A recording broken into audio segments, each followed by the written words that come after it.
Mastah D-Baters. We get different. Mark, Nick, and Cody. Let's go. John in the corner, all gas. Mark got a stat and a laugh. Nick break it down real clean. Cody come through with the heat. Hot takes on the table. Every week we label the champ. Crowd lean in when it gets loud. Hands up, you know we amp. Talk that talk. Bring that flame. Four big voices. Say the name. Mastah D-Baters.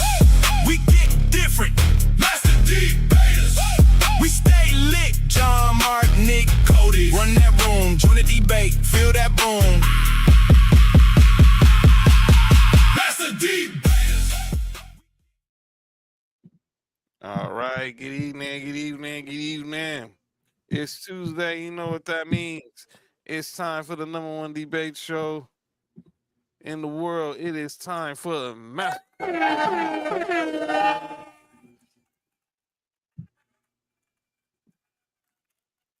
What's up, everybody? As you guys can tell, John's geeked. John's geeked for tonight. Like it's his. It was my time last week. Mark's time in the first debate. This is John and Nick's time this week. But if you can tell, man, John over here is just geeked with his Broncos pride. And I have to say it one more time, and I promise I'll bury it. Broncos country, let's ride. I promise I'll bury it. It's dead. It's gone. But I had to say it one more time. Look, I tried burying it a long time ago, and I still can't avoid. I still can't shake them demons of the Russell Wilson era. I mean, but now it's gone, and we're in the Bo Nix era. We're gonna talk some NFC, AFC West tonight. Tonight we're gonna have a lot to talk about. But yeah, I'm John. That's Cody. Mark and Nick Freeze will be here shortly. But tonight we're going through the Wild Wild West. We're gonna talk closing out our two-a-days for the month. We will talk AFC and NFC West, and now we're going to talk about the ball carriers. We're going to talk about the guys who are the security blankets for their team, for the QBs. So we're going to talk about that. We got some other NFL news to talk about. We'll recap week 2 of the preseason. Was there some things that stood out? Rivalry jerseys came out today, man. I saw. I need a Titans fan. Is there any Titans fans in the comments? I need to know. Do you guys really think we copied you first? Like, I really want to know that. Go do your homework, please. Go do your homework. I tell people. That was our blue first. Thanks. And it just so happens that you guys changed y'all's jerseys this year, the same time that everybody knew that we were coming out with these jerseys, and now they look exactly the same. Or that's what they think. Mm-hmm. Yeah, so right now, actually on my TV, speaking of drafts, I have the ESPN is doing the fantasy football marathon right now, and they're doing their fantasy football draft right now on ESPN with some of their talents. Obviously, Field Yates, Schefter, Fortenbaugh, the fantasy focus crew, Kiana Martin from SportsCenter, she's on there. And they're doing their draft. They do this every year they conclude their fantasy football marathon to get people to sign up for ESPN for fantasy football. Yeah. Can't wait. As we're having the Sports U Football League, and Cody's going to join for the first time this year. We'll let you know how that draft. We're going to have that draft this weekend. We'll be talking about it next week. And that's my fault, everybody. It was supposed to be on the show, but I had to have a prior engagement. I told him to do it without me. No, we can't do it without you, man. We can't do it without you. It ain't the same. But let's get to some things we can talk about tonight before we get into our main event, which is our debate, which is obviously our master debate of the night. Cody, we got a couple places we can go before we get into the debate. Obviously, we're definitely gonna talk some NFL. With recapping the preseason, we got to talk about what's going down in Cleveland. All this portal drama. Or we can start with everybody's favorite sport all of a sudden, the WNBA. Wherever you want to go, man. You're in the driver's seat. You want to get the pointing out of the way, because I got something to say about Enos. Okay. Who rhymes with another male genitalia. Yeah, that's exactly what he's acting like too. Let's go ahead and get into the obviously. Y'all been following the story. Look, there's been a lot. The WNBA's been in the headlines a lot because of this conversation about transgender athletes. One person who's been really outspoken about this, and I think he's been doing it for clout purposes, has been former NBA center Enes Kanter Freedom. So Enes Kanter's been talking about him. You heard him and Royce White saying that that they plan on entering the WNBA draft because as women, which I think is just so stupid. But that's a whole nother conversation. But that's a conversation we're gonna get into tonight. He showed up Sunday night to the fevered Chicago Sky game and sat courtside and had this shirt on that said "woman" with the definition of with the Webster's dictionary definition of a woman. During the game, someone noted one person who did not like seeing him there was Sky guard Natasha Cloud. So let's play for you the interaction that happened with Natasha Cloud and one Enes Kanter during the game Sunday night in the Windy City. 6-point basketball game. Chicago staying in it. Natasha Cloud. And right before the break, this was the scene inside Wintrust Arena. After Natasha Cloud got that bucket, she wanted her voice heard. We have talked about the conversations surrounding the W. That is Enes Kanter in the building today. And he has voiced how he felt about the situation. Natasha Cloud voicing her opinion as well. Kanter was just escorted out. 6-point basketball game. This dude, him, Royce White, have really made themselves look like the biggest jackasses in the world.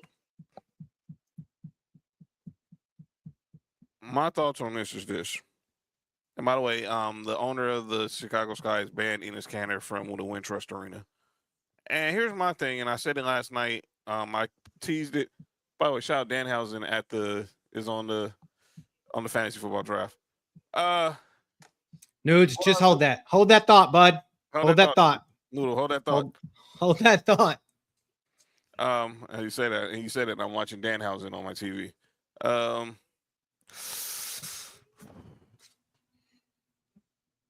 Where the hell is the leadership with the WNBA? This has been going, and it's worked, and it's been real bad lately. Because all of this because Sophie Cunningham gave her honest opinion on the topic, and now everyone's offended by it. So of course they are. Of course they are. Natasha Cloud actually did respond. And I guess in a way she's responding to Enes Kanter, but it's obviously a response to the Sophie Cunningham statement. To every trans kid / person, you are part of my community and tribe. You belong, you're loved, you're seen, you're perfect as you are, and you will always be protected by me. Enes Kanter went on Fox News talking about he's identifying as a woman, all this other bull crap. It's just, to me, it's so stupid. It's sad. It's pathetic, and I'm getting sick of it. I'm really getting sick of it. Go ahead, Cody. I mean, to Noodle's point, and you guys know how I felt about this. This shit has for any of the wrestling fans, you'll know what this term means. But if you don't know what it means, I'll tell you after. This shit looks like a work. Mm-hmm. This is a work and has work written all over it. No one gave two shits. I mean, to be totally honest with you, unless you were a diehard women's basketball fan, no one gave two shits about the WNBA until recently, or at least in the national media eye. Like, we really weren't talking about it unless we were talking about Caitlin Clark doing something or Angel Reese doing something. Really, that's kind of it. What it's been around. But now it's Sophie Cunningham and the gender deal, and with the this Enes Kanter and Royce White thing. So yes, the terminology for to be eligible to play in the WNBA was very vague. So they were taking advantage of it, or so we thought, right? But it literally sounds like they're writing this to get publicity, to make this more people to talk about it, the algorithm to pick up the WNBA, to put it more out in the socials, to put it more out in the public media. Literally, we need some reason to argue about it or some reason to talk about it. So it's on our tongue all the time. So literally, this is Hulk Hogan dropping a leg drop on Macho Man and Sting as the third guy. This is the WNWO. Like literally, like I said, they spray painted the basketball, and this is literally Enes Kanter is the third guy. This cannot be written anymore. Like literally, I mean, we got a lot of WWE writers that are need something to do, so it literally sounds like some shit that they would do. I mean, this is totally like some shit Vince McMahon would have done to get a pop. Right. And so I just feel like they're taking a book out of him, and I may could be totally wrong. I could totally be wrong. Right. But literally, this literally sounds like wrestling. This literally sounds like they're trying to make this entertainment. They're trying to pander to whoever they can pander to get eyes on the product, regardless if it's the wrong way, the right way, up, down, left, right, or center. It's literally what it looks like. And I'm glad I'm not the only one that thought that, Noodle. Like literally, that was you asked John. I literally made this whole shit up and was like, I'm gonna run with this on Tuesday. We literally had this conversation yesterday in our group chat, and this was Cody, and Cody's thoughts were just the same as Noodle. So Noodle, made me clear, Noodle. Noodle, we haven't even talked. This what you're saying, what Cody is saying, was saying what you're thinking. He said this all to us yesterday, and when he's sitting there, it's like it makes a lot of sense because PR. AC saying can't even go back to his own country. Well, I don't think they want him back. He can stay. Well, he's a Turkey boy, but the thing is, it's like it just can't be. He just happened to be someone they could pick, I guess, and with a name like Enes Freedom, so we already kind of have like he's already got a story, he's already got a character built. Why not? Why not? And your terminology was vague. And now what did they've done? Oh, him and Royce White have been declared ineligible. So end of the fucking story. So let's just be done with this and flush it down the toilet. You guys saw it backfire in your face, and now you're backtracking. That's literally what just happened. What up, Jody? What's up, Jody? Here's another thing, and obviously we want to keep the story going.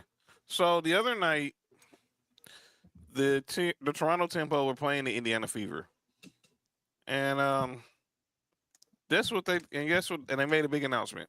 And clip all of that. AI clip that. Yeah, AI clip all that. Toronto Temple unveiled their new mascots, Dez and Dot.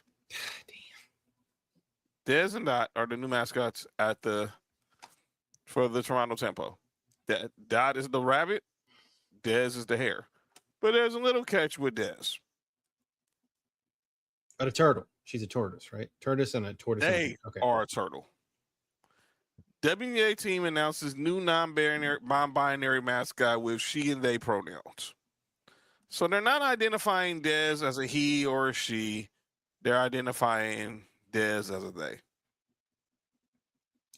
Then that makes no sense, because if it's a she, they, that is identifying as it should be they, them, right? Like that's non-binary. That's fucking retarded. Like I'm so lost at this point. I need someone to come give me an education on this, because literally, like, from what I understand and all the trainings I've ever had to take and everything, like, this is ass backwards. Like literally the writing, maybe it's just the writing is bad, but she, they, that doesn't even make any sense. It should be they, them. Yeah, gender neutral. Yeah, she, they. I mean, first of all, so basically you're telling me you have two female mascots is what they're basically saying. Oh, these are okay. So these are both new binary. No, that's No, weird. this Okay. one only. This one is not. Dez is Okay. non-binary. Now is Dez and Dot. Dot didn't they say Dot is non-binary, but they just said Dez was non-binary,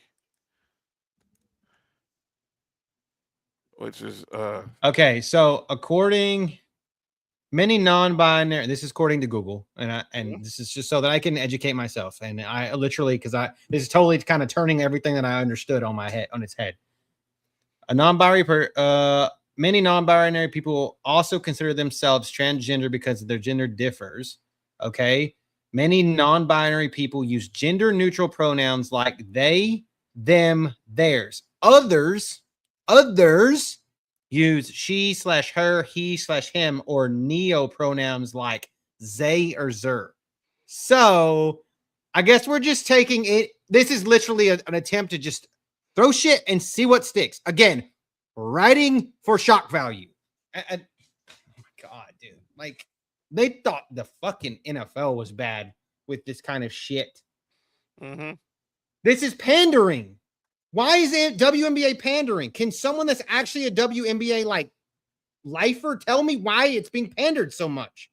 you basically Exactly. It's a fucking mascot. So it's And a turtle at that.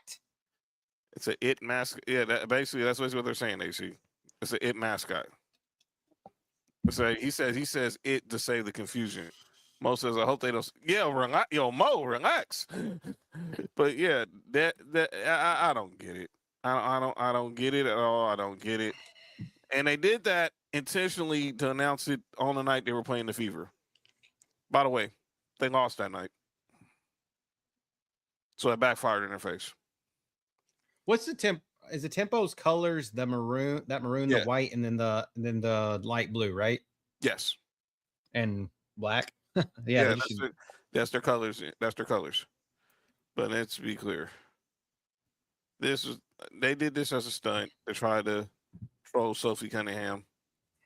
And Sophie Cunningham went had 13 points on 3 for 3 from behind the arc in that game, and the Fever still won.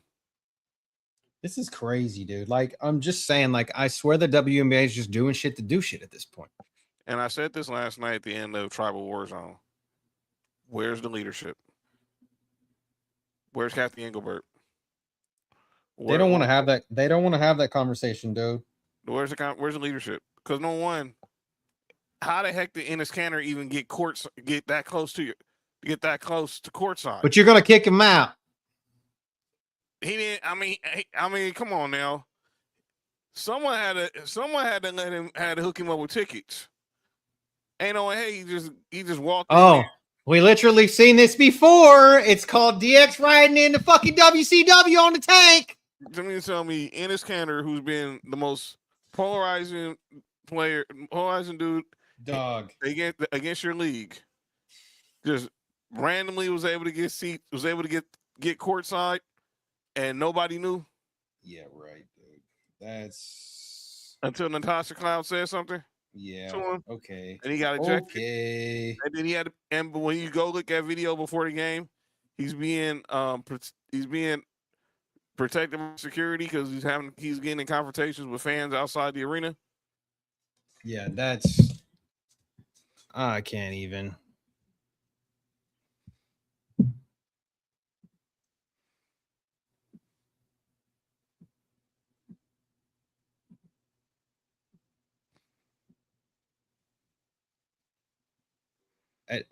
I have nothing. I have nothing at this point when it comes to that. Like, it just makes no sense. And again, I need someone to explain it to me, and you can clip that too. Like, so that I can know. I literally want to be educated properly so that I can understand this. And someone that's a head on this topic. Like, literally, actually, my sister knows a lot about this, and she'll be here in 2 weeks, and I'll ask her, and I'll come back. I'll report back because she's really educated on this subject. Bro, like, don't get me started on that bum. How the hell was he a top 3 pick? Well, I guess because he's tall. Yeah. He won a title though, right? No, he was. He didn't win a title. Oh, he wasn't on that Boston team. He had to requit. Yeah, then he'd already been out of the league by then, right? He might have been out of the league. Was he not on that Boston team when they won the title? I hope not. I don't think he was, but you can double check. But I think he was already out the league. Okay, I couldn't remember if he was on that Boston team or not.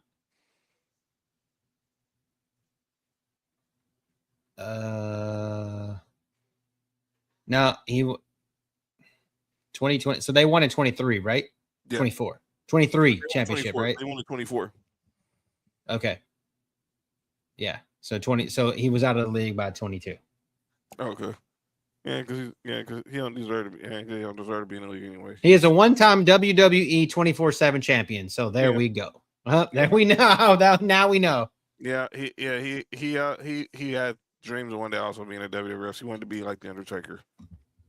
If you're, and if you look at there's some videos of him when he came out of the draft when he was playing in Turkey, he would come out. He would come out to the court like the Undertaker.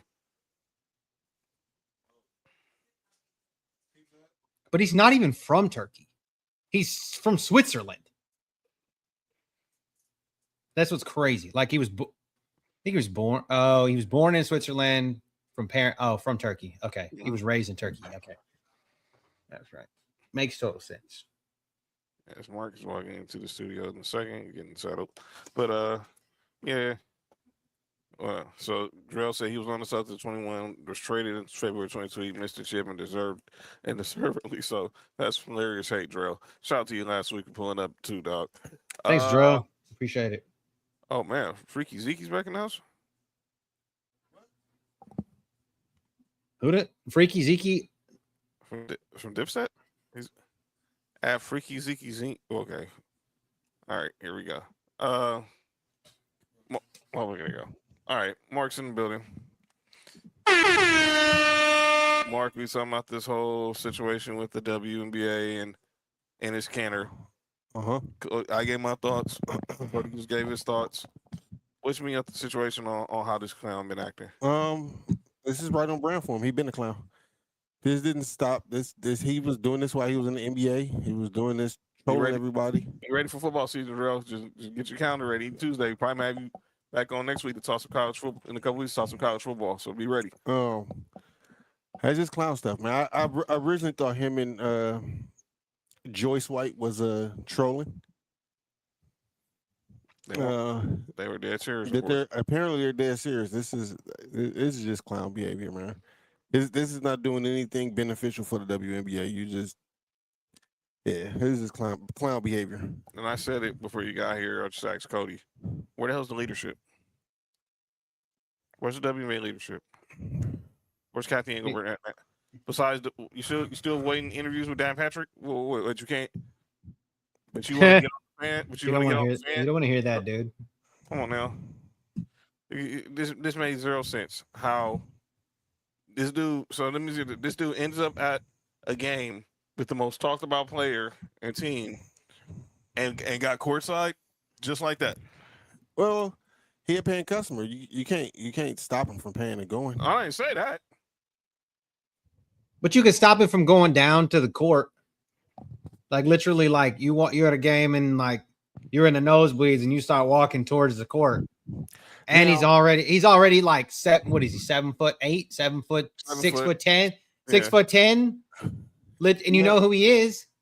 Now this is my thing, and I don't want.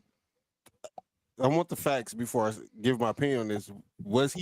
Did he have higher seats and walk down, or where he was standing at is where his seats was at? The video clip I seen when he came to confrontation with the Clash of Cloud, he was courtside behind on the side behind the media is what he looked like to me. Behind the media, behind the basket. But my question is that where his seats was at? He got a police escort to the arena. That we don't know, but he made his way down there, and he was right next to their bench. I'm just saying, literally, if they can ban Tyrese Halliburton's dad, they can't ban this dude.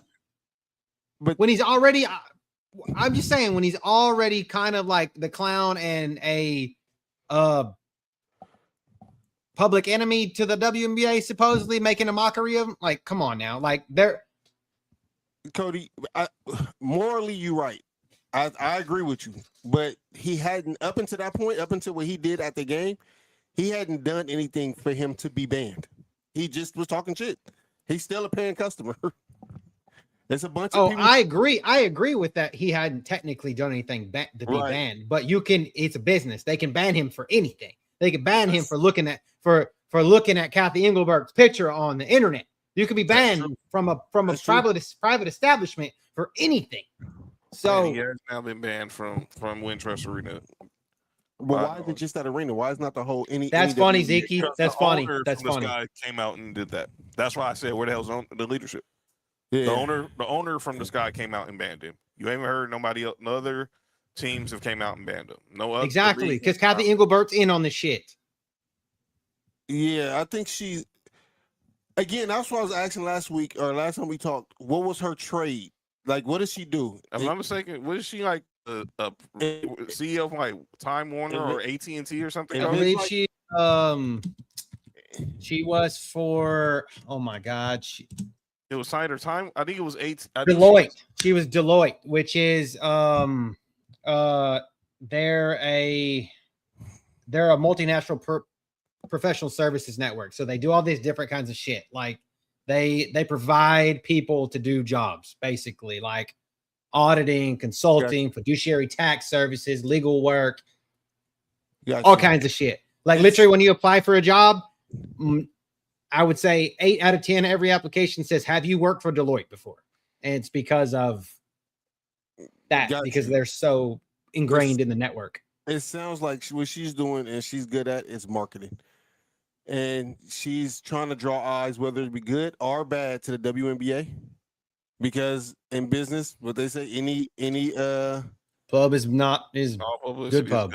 Yeah. And so I think that's what she's standing on. I think she will stand on that until she get fired. And I think that will be this offseason. Hopefully.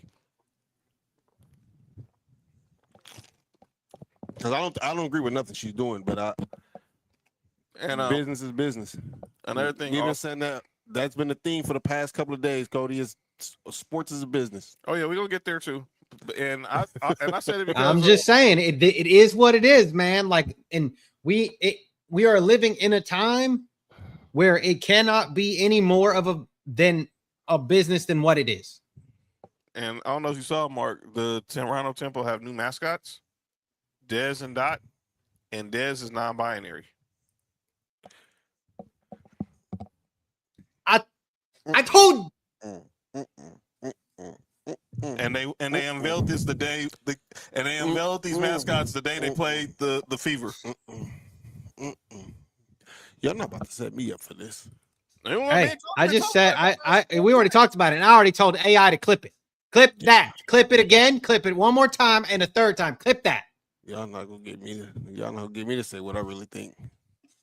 That's what I said. I had to go on. I just went on a rant. I needed to be understood what that.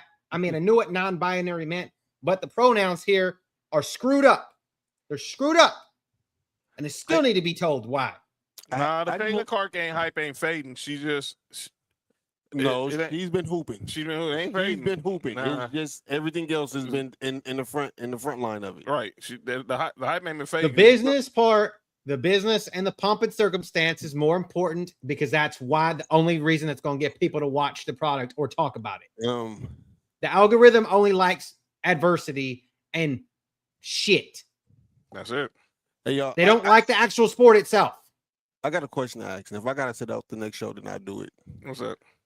Who gives a fuck what gender it is? Nobody. They did that intentionally. Nobody. Why would you make that?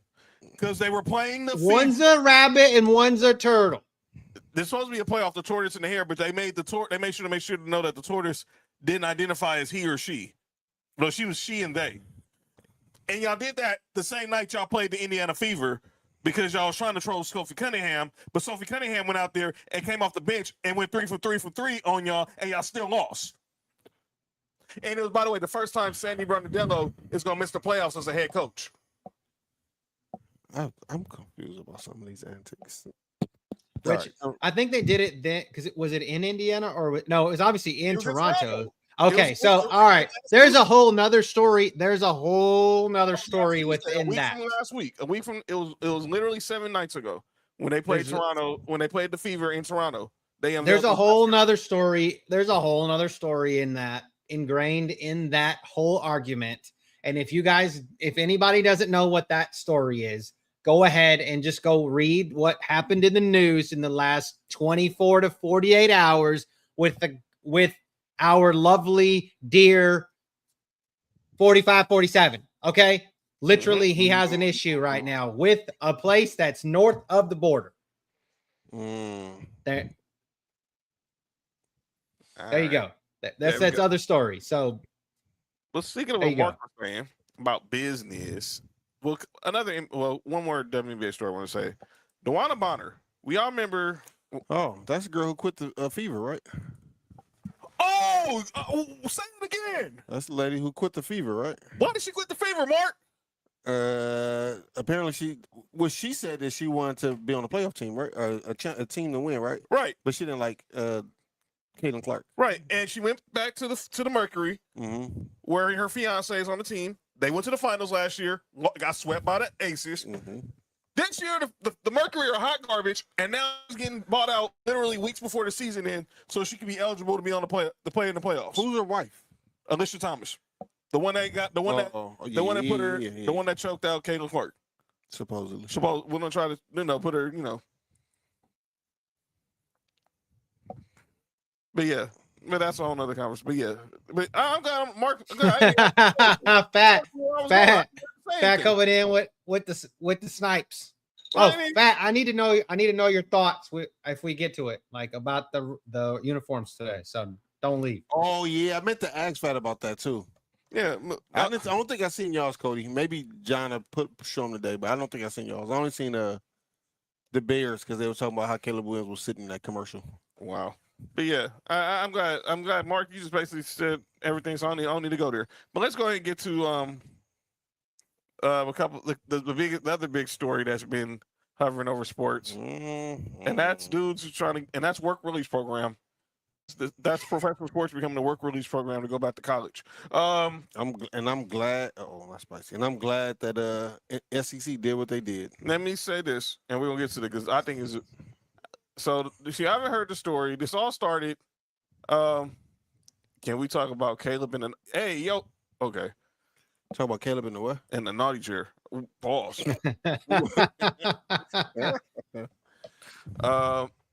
Daquan Wright. He was a tight end, undrafted free agent from the Cleveland Browns. He played at Ole Miss last year under Lane Kiffin. He got signed as an undrafted free agent by the Cleveland Browns. He was released today. Yeah, he was signed by the Eagles first, then they cut him, and then he got signed by the Browns. Yeah. Yeah, so what it was, if you missed the show on Friday, we talked about how a court ruled a temporary restraining order on certain players from the class of 2022, from the freshman class of 2022, granting them a 5th year of eligibility so they can be able to, if they got released. All right. If they get released by a team.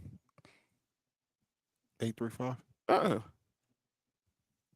there you go. I got it right here. Huh? Yeah, no, 7. Oh, 8. Okay. Go ahead. My bad, everybody. Yeah, so that they would get an extra. That's Nick. Getting an extra year of eligibility. Yeah, that's it. So now it was him.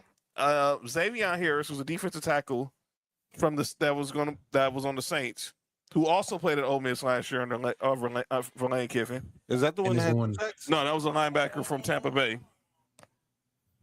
He was a linebacker from the Saints. From Tampa Bay. But all these players who are getting this extra year so far, the only ones that were signed were players that played at Ole Miss last year under Lane Kiffin. That's great. Nick Freeze is entering the studio now. I mean, the judge was in Louisiana, by the way. So, all right. I know I can get the shirt. What you say, Cody? I said the judge was in Louisiana, by the way. That's Go figure. Hey, John, fix the no speaker. Yeah. There we go. Okay. So What up, Cody? What up, Nick? You doing all right, if man? if I fail in college, can I go back to high school? What? Freaky Zeke's return to the chat. I don't know why he has that meme is ridiculous. He What? said if I fail in college, can I go back to high school? Wait. Who the hell is that?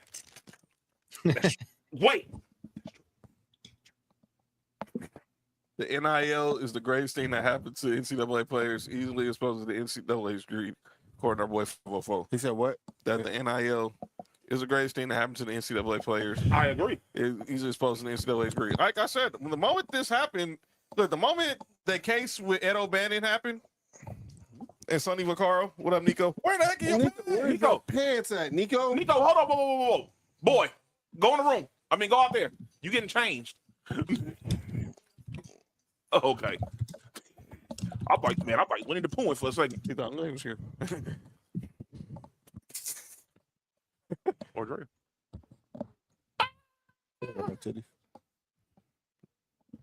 You have a point there. All right, come on, everybody. All right, okay, back to the show. That's great. Nick Freeze is here. Yes, sir. Repping one of the classics on the shirt. Know Oh, what I'm yeah, saying? you know what I'm saying? That's my favorite. That's my favorite movie for anybody ever. Oh, yeah, for sure. But let's get Never ever be a movie like this ever again. yeah, RP Red Fox. And Fat Dad. And Richard you said wait, did you said Fat Dad is Red Fox? He looked like RP, Red Fox. He looked I exactly said like I finally saw a picture. I was like, yeah, for RP sure. RP Pops, man. But Rest in peace, Pops, man. so yeah, so this story comes out, and obviously this now became a story because this kid, Daquan White, was released by the Browns, and he was going to be, and if he didn't get claimed off waivers, he was going to go to LSU. But the courthouse and the SEC, well, and the Big Ten, they all said not so fast, my friend. Oh, yeah, the Big Ten ain't fucking around with that. So the day it started this morning, about 10 o'clock Eastern, about 10 Eastern. Mm-hmm. Then the reports came out that the Big Ten was going to install this policy where if you were a professional athlete, you are not allowed to go back to college. So here's their official statement that as the policy was officially passed down.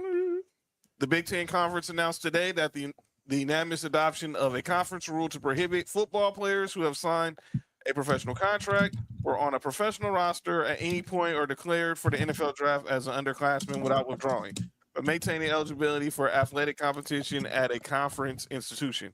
The conference continues to evaluate potential rules restricting professional athletes and other sports from conference competition. So this also brought up because there was a player who was on the Utah Jazz What? who was on their summer league team, and he ended up committing to BYU. So you expect the Big 12 will be next on this list. Stay home. Yeah, well, Wait. No. Go. so No. Y'all ain't about to get me with this the bullshit SEC, today. who's been pretty much the talk of this because of LSU being the ones who've been doing all this willing and dealing, they released the statement. This was in the last few hours. Following meetings with presidents, chancellors, and athletic directors of the Southeastern Conference, the SEC will enforce the following policy. An SEC institution is not permitted to have an athlete on its roster who has, number one, previously declared for the NFL, NBA, or WNBA draft and did not appropriately withdraw. Sign a contract with an NFL or any professional football league, NBA/G League, or WNBA or affiliate team, or been listed on an NFL or professional football league, NBA, G League, or WNBA roster. The commissioner is authorized to enforce this expectation with penalties against member institutions. So this is now going to be known as the Lane Kiffin rule because Lane Kiffin was the one who basically saw this rule and felt the need to take advantage of it. So Fuck Lane Kiffin. Lane Kiffin, and look, you ain't got to tell me and Nick twice. We live as two dudes on here. We are the two dudes on here who lived the Josh McDaniels and Lane Kiffin experience.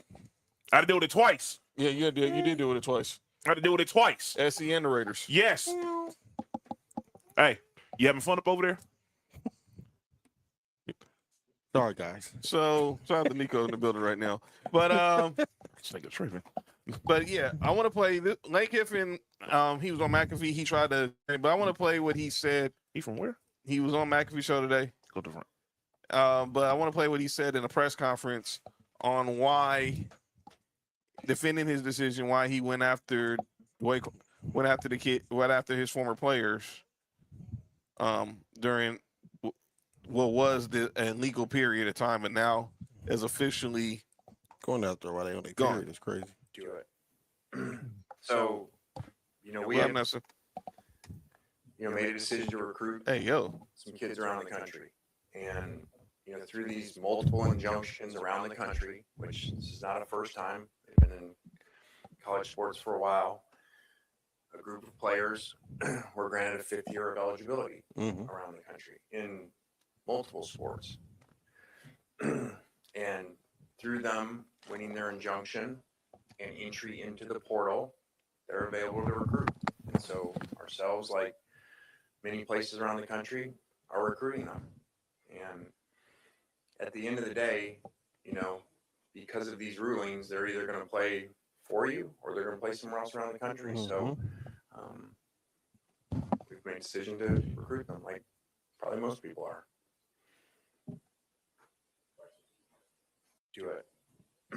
So that was Lane Kiffin yesterday at a press conference. And now this rule.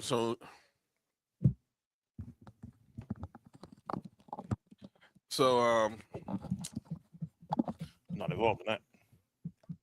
So obviously, I got it now. This rule is dead. But let's talk about how this even. Let me say this about the Big Ten. I expect for them going. The Big Ten doing this. Yeah, they probably do believe in the morality of it. But I think they did this to get out in front of to get it done before the SEC could. Because right now it seems like the Big Ten is right now being they're right now everyone's riding the wave of the Big Ten. But I say this. Let's just throw something out there, and I'm not trying to, and I'm just throwing hypotheticals. Let's just I want to use a realist. I'm not going to use a player who was a top pick or whatever.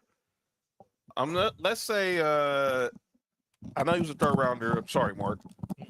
But say Jacoby Lane was an undrafted free agent. Yeah. Would y'all have done this would y'all have crucified Lincoln Riley for bringing him back to SC? Yeah, I would have. I'm not talking to you. I'm talking about Tony Batiti, the commissioner. Who said he? The commissioner. Oh, Tony.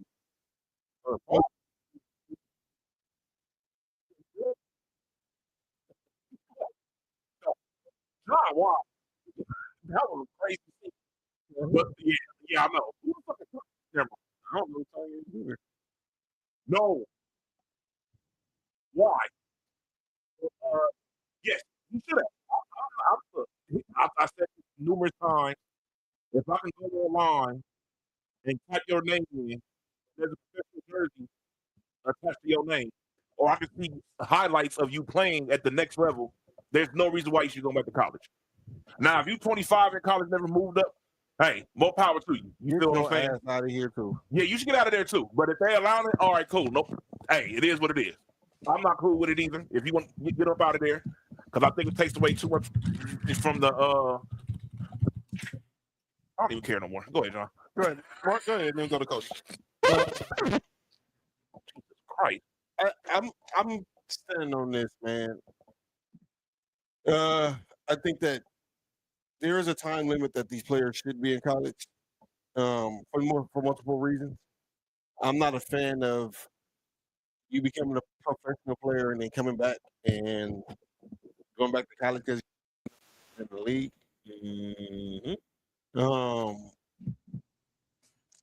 I also feel like what John was saying, was in the group chat, John was saying is not amateurism no more. But if it's not amateurism no more, then let's just not make it amateurism no more. Let's draft these players out of high school. If they fail, they fail. But draft them into a high school draft. But draft them to make the college football like a minor league program. I feel like they should have been did that. They could do It that. literally- Like they do in Major League Baseball. Basically, they Yeah, do in that's Major what I League was gonna say, Baseball. dude. It's too late. But at this point, you can't. Bring back NFL Europe. It can't be both ways. Pause. Hey, yo, Say, we'll give y'all scholarships and allow y'all to be amateurs, but then y'all can, we conduct the whole thing like a professional league. That don't make no sense. But the thing is they're getting scholarships plus NIL deals or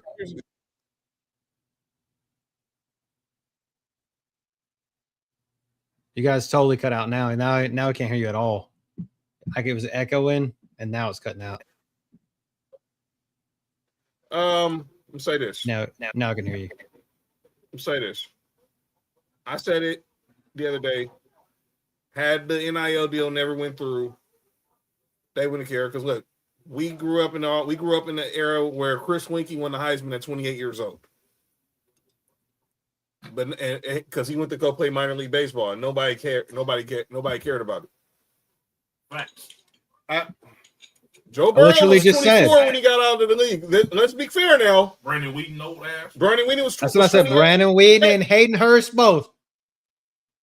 Yep. They were both old as shit when they got drafted. Both first And Brandon Wheaton was the both first round first pick. rounders. Yeah, Both that of them were is. first rounders. Yep.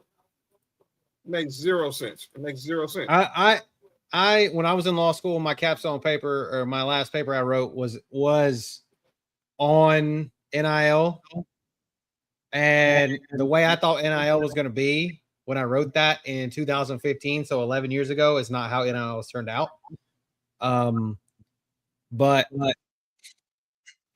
you guys saw me, what I said in the group chat, what I said on the text. It's a business. Yep. Just go ahead and say it is. Just go ahead and let's just be done with it. And you can, and like I said, the education, oh yes, you shouldn't relegate or you shouldn't make education and sports in the same bucket. But that's not the bucket.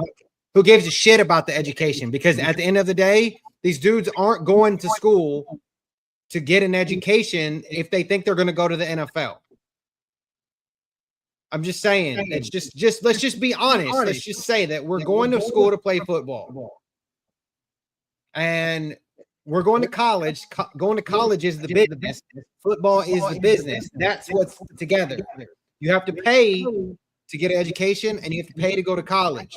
So they're subsidizing what they're having to pay to go to college with their football so they can use that to springboard themselves into a professional football career later on. But you can be right now, you can be in college until you're like 5 years eligibility, as long as you're getting a degree. Mm-hmm. But those degrees don't always pan out to shit. Like you could get a degree doing whatever. makes no sense. That should make no. Where the fuck did that confetti come from? That was Cody. That's Cody. That was Cody because when he because of I guess his camera, he makes certain emojis. He do certain signs. Emojis come out the sky for some reason. Wait, we'll talk about that for the show.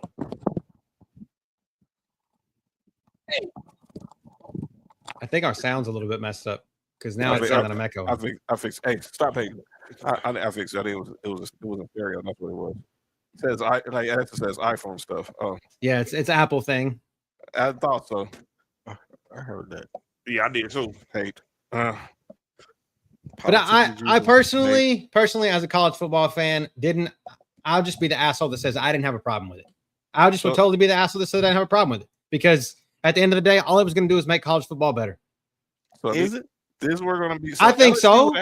LSU would have had it in college, in football and basketball. So Because now the kids got 5 years, and if they're making $1 million, they're going to stay in school longer anyway. So, and this kid RJ Lewis had a Exhibit 10 deal with the Celtics. What the hell is Exhibit 10 It's deal? like it's not guaranteed. B pause. It's basically it's like a training camp deal, but it's basically like a two-way deal, but lesser than a two-way deal. You signed a professional contract? Yes. Yeah. Exactly, it is a professional contract. Keep your ass in the professional league. You get it gets you in the summer. It gets you in the training camp. So but this deal is no longer happening. But LSU was the ones who was probably trying to take the biggest advantage of it, and now they can't. Because only Lane Kiffin would find a way to try to manipulate a rule like that. But again, like I said, the rule it happened in Louisiana. So yeah, literally, obviously, he was like, oh, "Shit, I heard about it first. Let me just be the first asshole to get to it." Don't tell me, and I'm gonna say that if Kirby didn't have somebody that was a NASCAR that went to NASCAR, you know what I mean? Because we can't. That's what we need. We need an F1 driver or a NASCAR driver to come play at Georgia. Because that seems to be what they do all the time. But don't tell me that wouldn't happen. You know, so I'm just saying, don't tell me that if somebody could go back to college at one of these other programs, that it would happen to be. It just happened to be that nobody in the Big Ten at that moment in time happened to be in that group that was going to come back. NFL need a farm league, man. I think you can't tell me that Sonny Styles could go back to Ohio State, that Ohio State wouldn't have done that shit.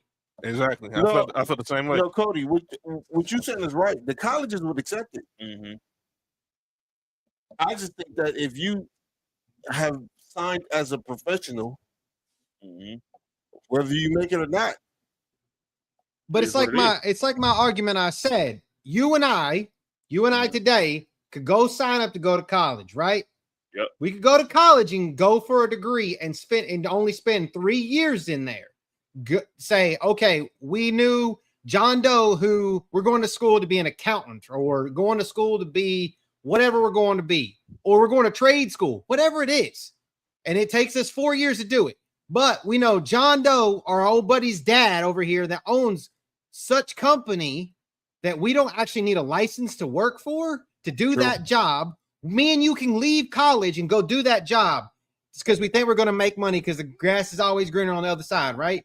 Right. We can get there. That job would suck and we wouldn't make enough money. We can always go back to school and go finish that to do that job and get paid more.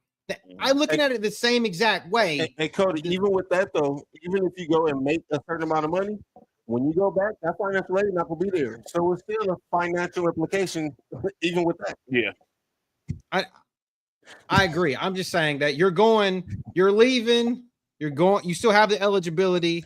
At the end of the day, your eligibility is there. Who really cares? If you're an asshole, if you're not good enough to play in the NFL at 23, go back to college, make your couple $1 million you're going to make in the 2 years that you're there. You're not going to make it in an NFL at 27 or 25.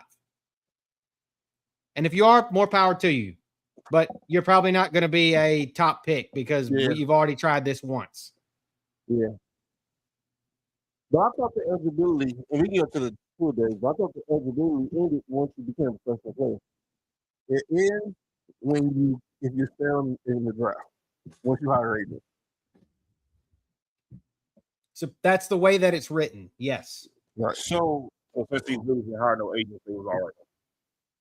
I don't think there's no report that they did or didn't. But, so if you no, the thing is because they were part of the 2022 class that was not given the opportunity to get the fifth year once the NCAA gave everyone from here on out after 2022 a fifth year.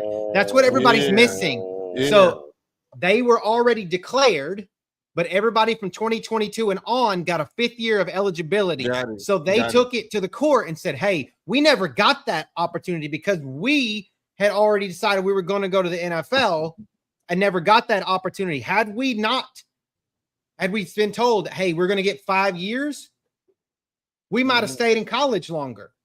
So that group, they found a loophole. That group was like, okay, well, we can go back. We're going to take it to court. And the judge says, yeah, well, you didn't get that. So there you go. Did I say freaky Zeke Senior? Bam. That's a Yo. It says NFL, I agree. The NBA going back to college But I also feel like, again, man, once you become a professional player, to me that's where the eligibility ends. For me, I always thought that. Whether you enter the I mean, draft, I don't disagree with that sentiment at all. But at the same time, like I said, it's a business is a business. To just call it a business. It is. That's what I want. I want some Yeah. accountability. Mhm. I want I want accountability. Let's can Yes. It should have been that way. I've been saying it. Look, I've been saying it like I said in the other day, yesterday. So I was saying it yesterday. Just get a union, start a union, and unionize. But they're not gonna do that. you can't do that. You got to think. The thing is about some of these kids are 17 years old, and kids in 17-year-olds in a union, it would be.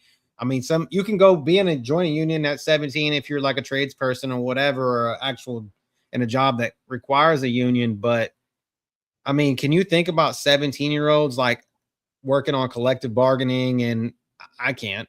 I'm not. I wouldn't want any part of that because they're going to get swindled by a bunch of attorneys that want to make some money, or their parents or agents, whoever that they want. Tom, Dick, and Harry. These agents are going to come out of nowhere. We can't all have agents like Drew Rosenhaus. I agree. I don't think that the union should happen, because at that point you might, like I said, you might as well just make it an NFL. Just pull college football away from college and just make it its own thing. But the schools won't allow that because a lot of the funding comes from college football. I'm just saying, like, don't make the governing body of college football be the NCAA. Let it be its own federation or whatever. Colleges still profit from that, right? Because they join that committee or whatever. Man, I'm just waiting for the season to start, man. I'm ready to see some football, man. And all this old extra shit that got going on. And the shit that pissed me off is all the shit going on in college. Who played 2 games in the NFL, then go back and that's where I'm at with it. Show up at Oregon. Yeah. Like now you done had a whole offseason NFL training on trying to go back to college. And come off the bench. Sorry as a motherfucker. So yeah, zero week this weekend. Knicks out of here. Knicks Trojans play San Jose State. Yeah, that's the game of the rubbers. Oh, I said the game of the rubbers, man. They're both Trojans. The rubber match. The rubber match. A rubber match. I think they're Spartans. Over there, the fuck they are. I thought they were the Trojans as well. Maybe I'm wrong. I think they're Trojans too, but I don't. Are they both right? No, that's San Jose State, right? They're the Spartans. You're right. They're the Spartans. My bad. They're both riding the white horse. Ain't y'all logo a white horse? Relax. What? This part of the original was better than Whitney Houston's cover. All right, next segment. Yeah, we're not doing that. Well, rest in peace, Dolly Parton. She'll tell you. No, she won't. Not no more. Oh, that's just some of the craziest stuff today about it's about that. And what's today? Tuesday. Exactly. They put 2 and 2 together. Well, no, John. We know that. You know what? Y'all, this is already on timeout. Y'all, yes. That's a trip. I don't know what's going on. That's wild. What? You said double D dollar. She was a philanthropist. She was like she had a hell of a throat. She was like Mother Teresa to white people. Yeah, she was a philanthropist. So she's very giving. She can get some it. All right. Let's get to the NFL real quick before we get to the 2 a days. Dolly Parton. Are y'all all right? This topic alone, another draining. Ain't no way that's real. Another draining topic. Draining? Oh, Dolly Parton. No, the Cleveland Browns. Oh. So Deshaun Watson is named the starting QB. That's it. Oh my God. And Dang, looks crazy. look, she died on Titty Tuesday. What are the odds? A dino titty? No, Clip that. Clip Yeah, that. Dolly Parton would pass Clip away that. on Titty Tuesday. Hey, Cody talking to you, John. Clip that. I'm just saying, clip that. I'm just saying, clip that. And clip you that. guys are muffled again, and I'm echoing. I don't know what's going on. Killing me. The DJ, the farting DJ booth is killing us tonight. Oh man. But yeah, Deshaun Watson was named officially.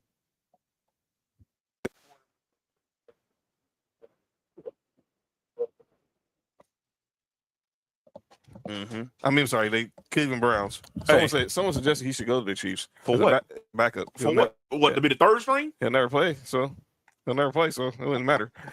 Say that again, John, because you cut out. Evan Cohen was saying this morning on First Day that if after this season, Deshaun Watson should just go sign with the Kansas City Chiefs. It's not like he can go there, never play, get paid, and fall off the face of the earth. Or he can go to quarterback recovery camp. He can't go back to college. Alabama. Oh, I'm sorry, my bad. I said quarterback, not offensive coordinator. I was about to say he can go to Clemson. Dabo Sweeney said them immediately. You talking about go to the Rams? No. Who's cool? Quarterback recovery camp. Minnesota. Minnesota. 49ers. I was gonna say Minnesota. Them too. I thought you were saying Minnesota. Well, no. If he go to Niners, if he go to Niners, he's definitely not playing. He needs to just disappear. Yeah, in the massage therapist chair. So let's just go ahead and address what happened over the weekend. So the Browns paid Mark Bills and we got curb stomped. Shedeur Sanders got the start. He played better. Deshaun Watson played like trash. And Deshaun Watson clearly got in his feelings because he got booed for playing bad. And he took it personal. So I'm gonna play you what he said after the game, which has Browns fans wanting him to get the heck out of Cleveland, Ohio. Oh, that's what made him get up out of there? Man, I didn't have no reaction. I think the biggest thing is putting earrings. I think you guys know too. And I think the whole world knows it has nothing to do about the performance. It's a little bit personal than that. So I think that's a disrespectful thing. So yeah, I mean, I'm gonna keep whatever I feel with me and my family internally on how I feel about that. And yeah, just move on. But don't you think, Deshaun, that winning and playing better would eliminate some of that boom? Last time I played on this field, I tore my Achilles. And that same fan base, they cheered when I got hurt.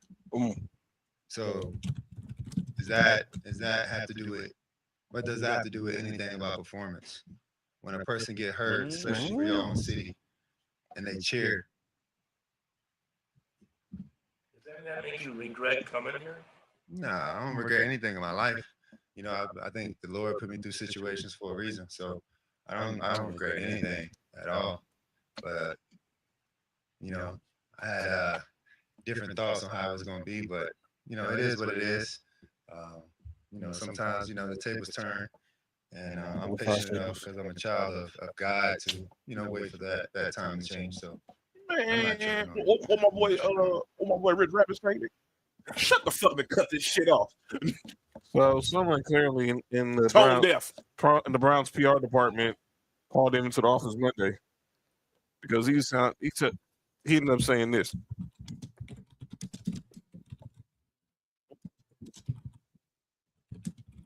First off, we address the comments from Saturday after the game. I think just human nature, just myself being very emotional, putting a lot of time these last 2 years to get back and spend time in this facility in the city, meeting a lot of different people in the community. I thought I was going to get a little different response, but I think my emotions got the best of me, and my comments wasn't intended to go at any of. All right, that's enough. All right. Oh yeah, go ahead first, John. No. Uh-oh. Let Cody go first. Shit. Because we know how Cody feels about John Cousin. No relation. Go ahead, Cody. Okay. By the way, not all Watsons think like that, by the way. I want nope. So my thing is like, you got booed. Stop being a fucking crybaby. You were a fucking crybaby here. Stop being a crybaby. Like, you got booed. So fucking what? Go out there and turn that right, shove it right in their ass. Pause. Be better or don't. It is what it is. That's a fact. It is what it is. Just do it. Like, either be better or don't. And if you're not better, and Shedeur Sanders it takes your job, you got paid $35 million to sit on your ass and do nothing. So I have no sympathy for the guy. I have no sympathy for him whatsoever. You cried to get your way here, and you did. You're gone. And now you've done nothing for the past 3 years but sit on your ass. Sorry that you popped your Achilles. I'm sorry. I really am. I don't like to see guys get hurt. But Facts. At the end of the day, you've done nothing there. And they have every right to boo the shit out of you. So make the boos go away. Bingo. What up, Sam? Hey. Go ahead, Nick. Hey, look here.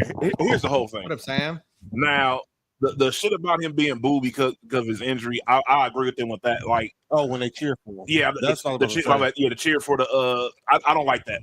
You feel what I'm saying? No matter how much I don't like when people get injured and then people cheer for it. Like, I don't. That's whack to me. That's not cool. Yeah, that's not cool at all. Like, I don't like that at all. I don't care what was going on beforehand. Like, I think that happened with somebody else. I think happened with Kevin Durant towards Achilles. Yes, Toronto. Yes, there we go. And the crowd was like, no, we're not doing that. That's out of pocket. You feel what I'm saying? So that aspect of what he said, I 100% agree with. Congratulations again, Sam. Shout out to Sam. Congratulations again on that, Sam. Yeah, but the other shit that he was talking about though, he is completely tone deaf and delusional. Someone can't read the room at all. Like, dog, like with the Clemson. I mean, that was hate and it was unnecessary. It was funny, hilarious, but it was unnecessary. But here's the thing: the biggest thing to get over shit like that is to win. Excuse me. Is what the reporter said. If you win and you play well, everybody forget about that shit. You feel what I'm saying? That's right. I mean, look. Now, imagine if, imagine the rest of Ray Lewis' career, he didn't play at the level that he played, and he played trash.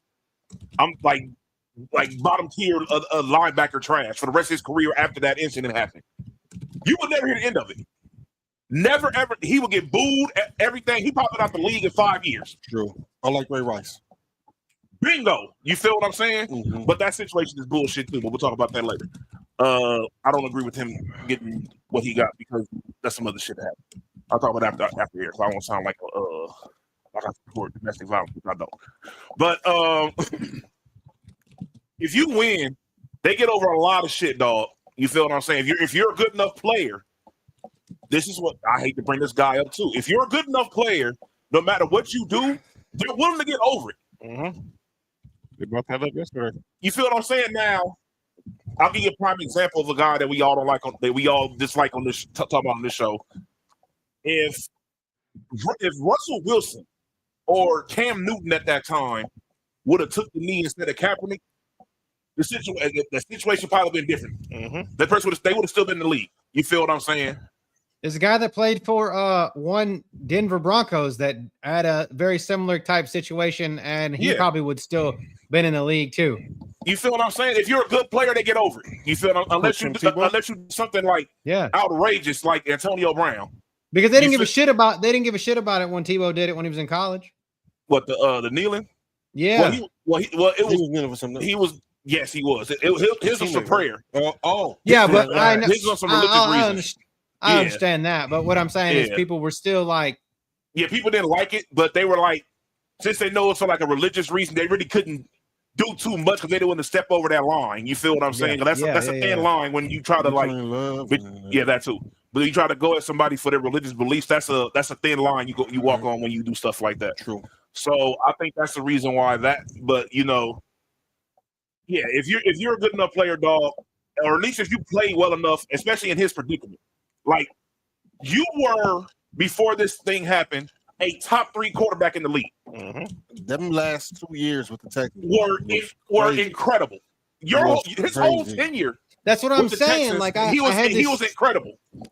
I had the same argument. Like, and no shit to Shedeur. And I'm not shitting. I love to shit on Shedeur. You guys know I love to, but no shit to him. One, the Browns had no choice.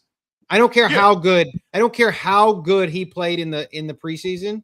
They had no choice because of the money they were paying Deshaun Watson. And Deshaun Watson, albeit for all the shit that I talk about him, at one point his ceiling was top 3 quarterback in the league.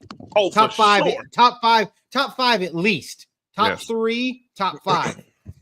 No, at one point, the only people better than him was probably Tom Brady, Aaron Rodgers, and Patrick Mahomes. Yeah, so at one point in the league.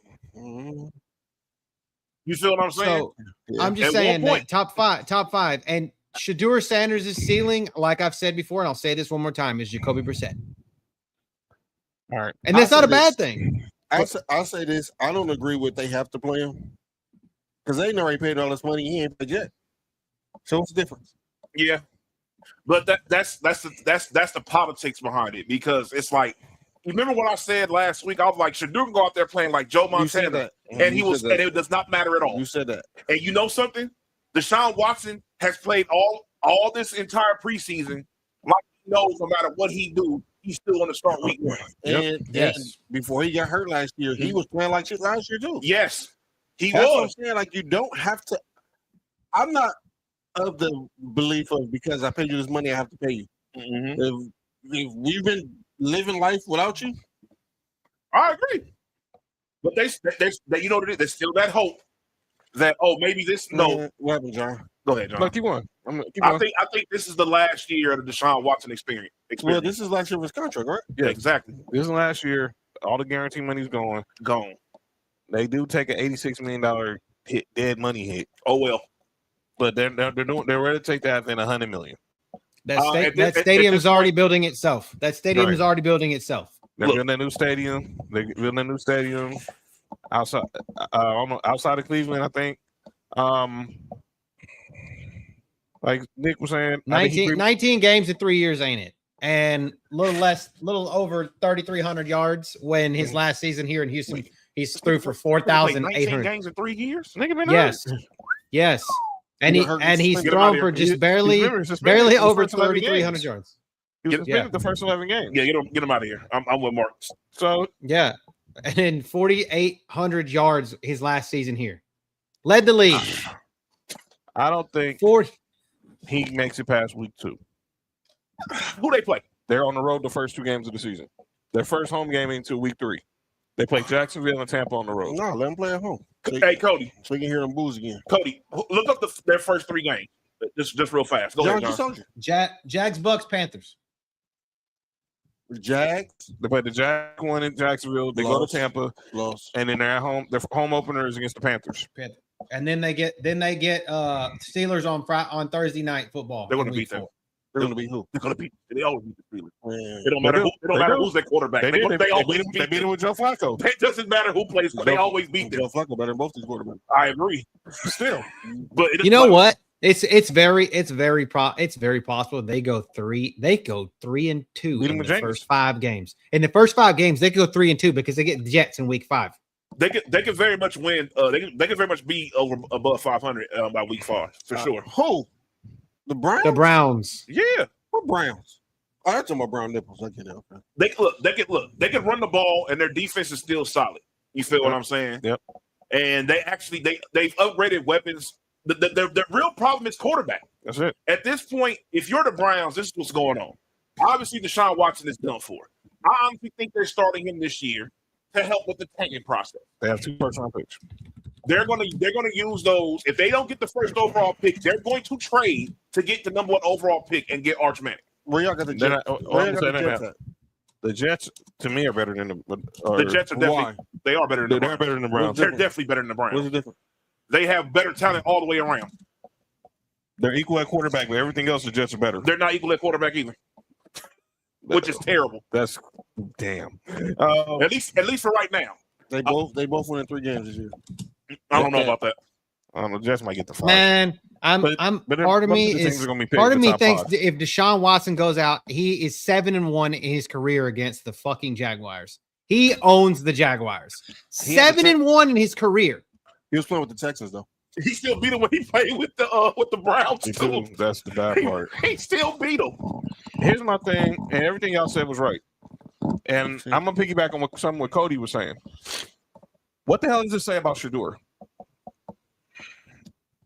I think at this point, and you know, I'm not. I've always been. I'm not the one to go. I'm not gonna hold Shadeur's hand.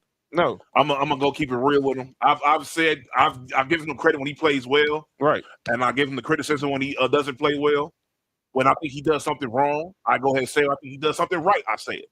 I critique him no different than I do any other player. I'm not going to just hold his hand just because his last name is Sanders and I fuck with Deion Sanders, like a lot of people be doing. Right. But in this situation, he cannot win. You want to know why? Because he's not going to be their quarterback next year. He's in a lose-lose situation. And he's not going to be. He's not. Look, all 3 of those quarterbacks will hit the field this season. Yes. No, they won't. I think if who the third quarterback? Dylan He's not getting on the field. If the Browns stink, if the Browns stink, they'll bench Shedeur because they're afraid he might win them a couple of necessary games. That's the only way that they're going to put in Dylan Gabriel, because if Shedeur wins them games, they're taking him out. I don't see that. I don't see it happening either. But if that instance happens, they're going to take him out because they want one of these quarterbacks in next year's Come draft. on, guys. Come on. I'm gonna read you their schedule. I just gave you their first 5 games. Okay, 6 weeks. The 6th one is the Ravens. That's a loss. Loss. They're in Tennessee. Loss. I think they could beat Tennessee. Loss. You think they're gonna lose? It's 50-50. I don't know. They fucking have 2.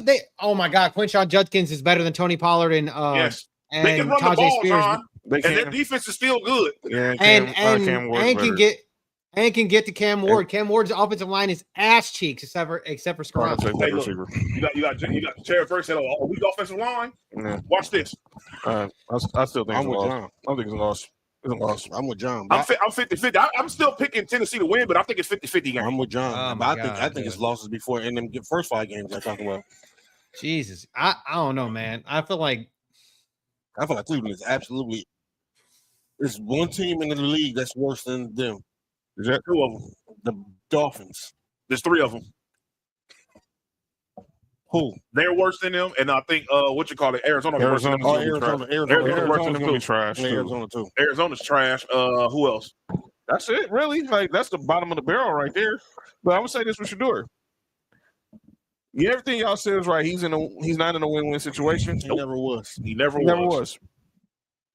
What the hell were you doing in the offseason? Because you look like the same dude.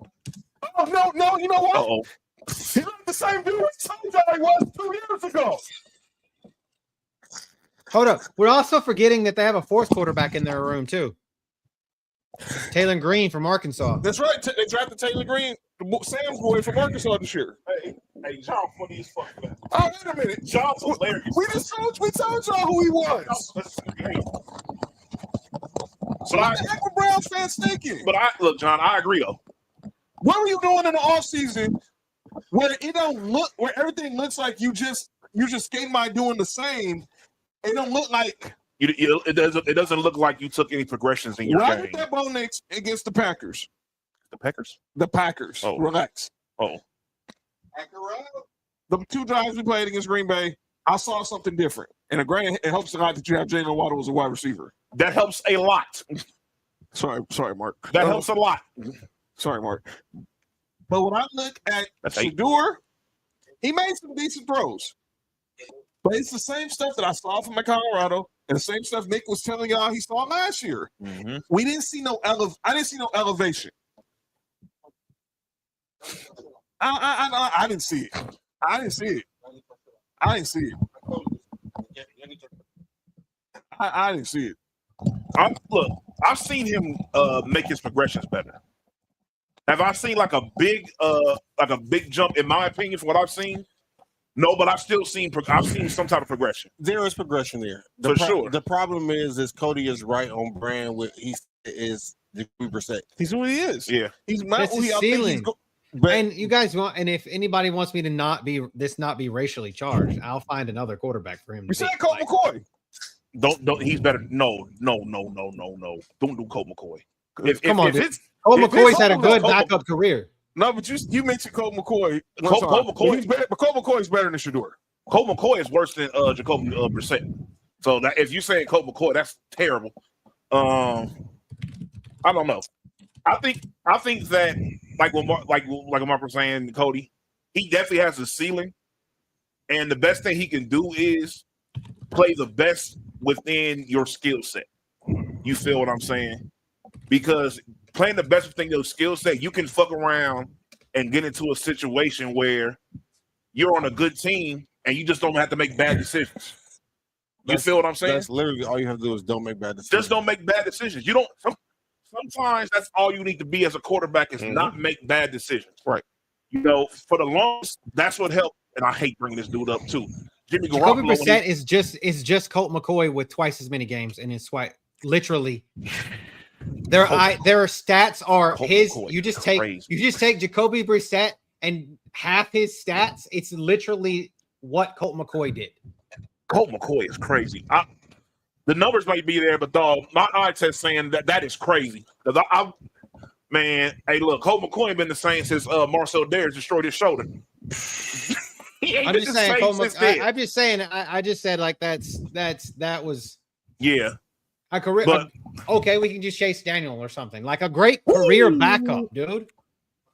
I think he can get more reps. Here's the thing. I think that I think that he's I think his ceiling could be Brad Johnson. yeah, you go to the right You go to the situation. right situation, and you can be a productive quarterback. But Oh, what about Geno? Could it be Geno Smith? You think it could be Geno Smith? He's better than Gino. He's better than Gino. If Tyrod Taylor was able to get a chance and was actually able to go be on a team that went to the playoffs, then Shador could do the same thing. Tyrod Taylor's been around for 14 years, guys. That's crazy. Yeah, and he was sorry for 12 of them. I just saw him. He's Jordan Love's backup now.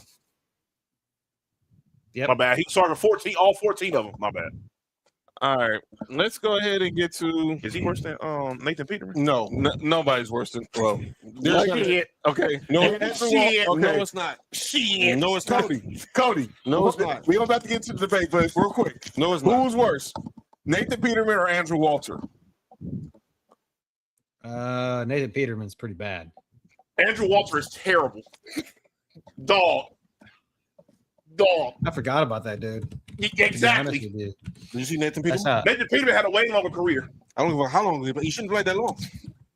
You see that one game? You see that game he started? Andrew Walter was so bad, they didn't even want him as a backup. He was gone by year 3. You see that game he started? Well, he was against the Chargers. And that was definitely, I don't know what the fuck they was thinking. That nigga threw like 3 interceptions within like 2 minutes. Actually, but in 2 years, Andrew Walter has more career passing yards than Nathan Peterman does. Because he in- started more He was games. starter. He was a starter for because our team fucking Because sucked. he's a better player. No, our team sucked. And we had nobody else better to play. You want to know why? Because DeMarcus Russell didn't want to sign a goddamn contract. They've literally Just all like they fuck both ass for literally half a year. started 15 games. They've literally both started 15 games, and Nathan Peterman's been in the league for Yeah, for but he started those 15 games over X amount of years. Andrew Walter started 6. 15 games in like 2 years, 3 years, and 2. he was trash in every game. Well, Trash. This is gonna be a never-ending debate. But ladies and gentlemen, I take that back though. let's get to the main event. Let's get to why we here. Wait, you got Andrew Walter now? I always had Andrew Yeah, Walter. Andrew Walter is terrible. I I always don't know, had fucking Andrew Walter. Nathan Peterman sucks, dude. 700 passing yards. I know. 700 passing yards in 7 years, dog. That's terrible. All right, let's get to the debate.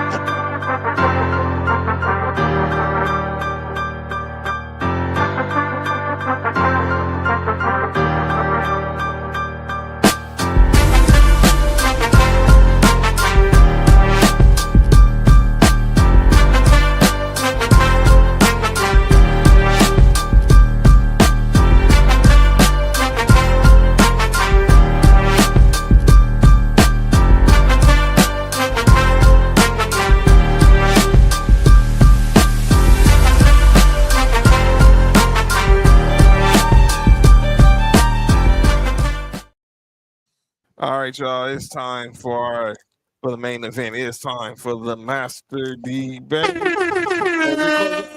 Our two-a-days for this season as we get ready for football. College football starting this weekend. NFL in 2 weeks.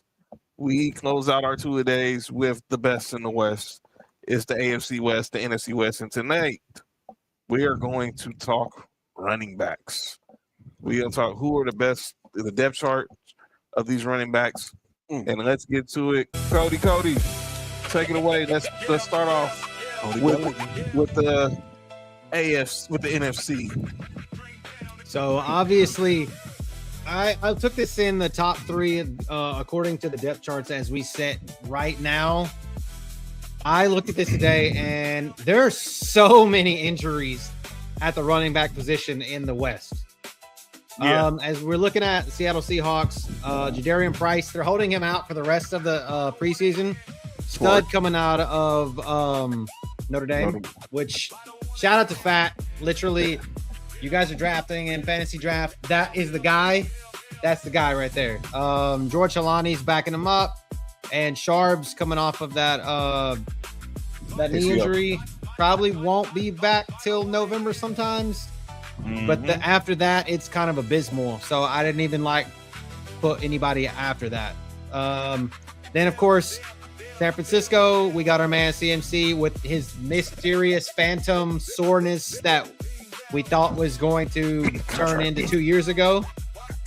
And then James Jordan and Kalen Black, both of them we'll get to see in the final preseason game. I feel like the Rams room is probably the most solidified here because we know that group. We've seen that group for about 3 years now, which crazy to me. Shout out to Todd Gurley. I was always one that said that we would never see the Rams have another back-to-back 1,000-yard rusher because Sean McVay never did that after Todd Gurley. But we've seen it with Kyron Williams. Blake Corum is nipping at his heels, but don't fall into the Blake Corum's going to take over Kyron Williams' job. No, Blake Corum went to Michigan. He was in Michigan. Yeah, he went to Michigan. He went to Notre Dame. Yeah, he went to Notre Dame. And then finally in the NFC West, we have Jeremiah Love, Tyler Algier, and one Jimmy Connor. Can we stop bringing up the Notre Dame players? Let me say this. If Arizona had a quarterback, their running back depth chart would be very threatening if people feared Jacoby Brissett as a quarterback. But you can't. And James Conner is not. They said LaFleur said that he's not up to. He not that he can't play, but he's not up to performance right now. So he can't perform at the moment. If that makes he's getting traded. Hey, that's what I hear. He's getting traded. I think he might go right across the way over there. Oh, over to Vegas. Yeah, because if they had a quarterback, and this running back, these three running backs will get a lot of yardage coming out of the backfield. But you can't. If they had Jalen Hurts, they quarterback. Oh man. Sorry. But you can't go to a game with Jacoby Brissett and Gardner Minshew as your top two quarterbacks. I'm sorry, man. Just go ahead and just rip the Band-Aid off and let old Carson Beck start. Hell no. Just be done with it. Why not? Just be done with Sid the Sloth. Archie boy. Who boy? That's still your boy? No, it's not. He ain't my boy. Yeah, he's my boy. Boy, go start, boy. That's what he is. That's my boy. So that's what boy. He's Andy Sandberg. I'm like, who's the best? Hey, chill out, fam.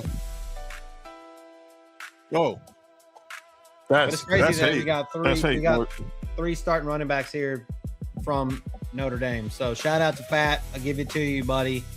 Your Notre Dame Leprechauns and the running backs are producing right now. So Algier leaves Atlanta thinking he's going to be the number one back, and we're gonna take Jeremiah Love. Sorry, buddy. That was dumb.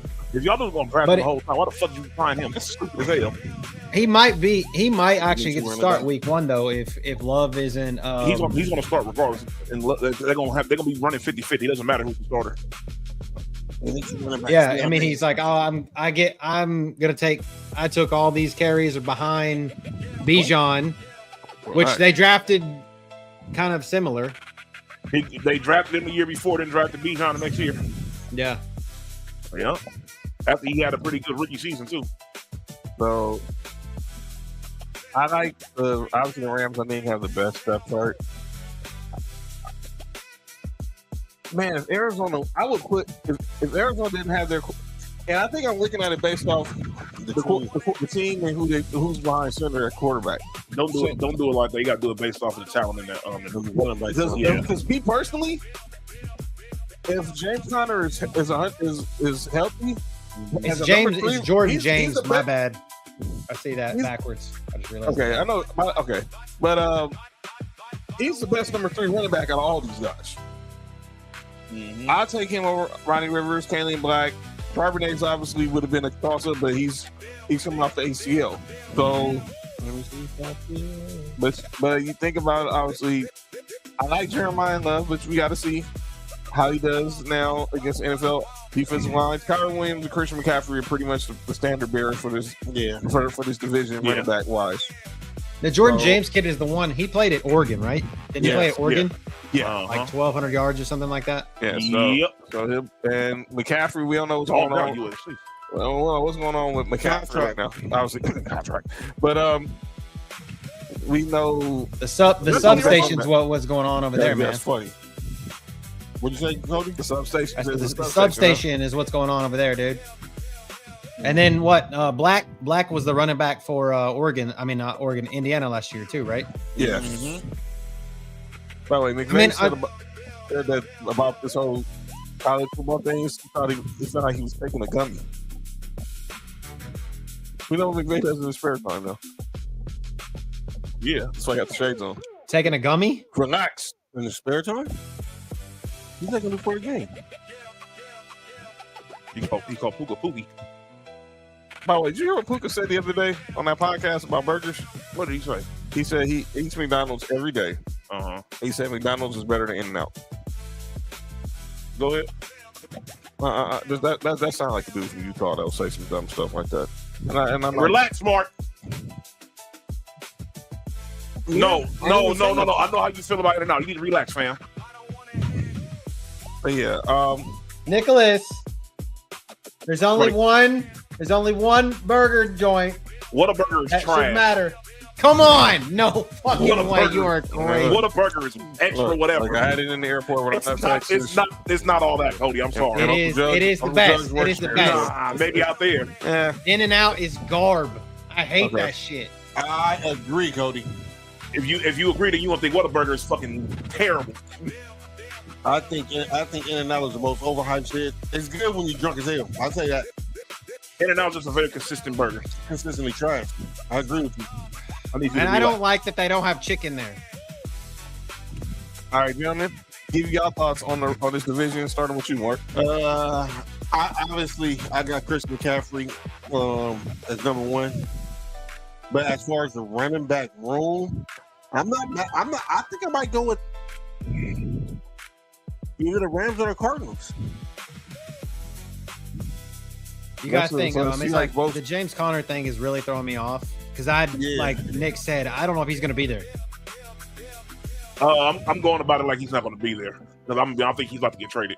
I think there's no lie. There's no reason to be up over there at this point. There's no reason because you signed Algier over there and you drafted Jeremiah Love. So, and he was already there. And I understand he's very serviceable when he plays, but he's obviously the odd man out. There's literally no reason for you to keep him. You're going to run the football so many times. So I don't know. I think he'll be on a different team. But I have the I'm with Cody though. I think that team he'll be is literally directly across. Yeah, I think so too. Especially if Jensen's not available for week 1. Nick, that message is for you. I don't know what you're talking about. Go Raiders. That sounds like hate. Oh yeah, there was definitely some hate going on. Somebody changed the picture, which was absolutely crazy. All right, let's. I think that's to Nick. That's towards Nick. It ain't towards me. Yep.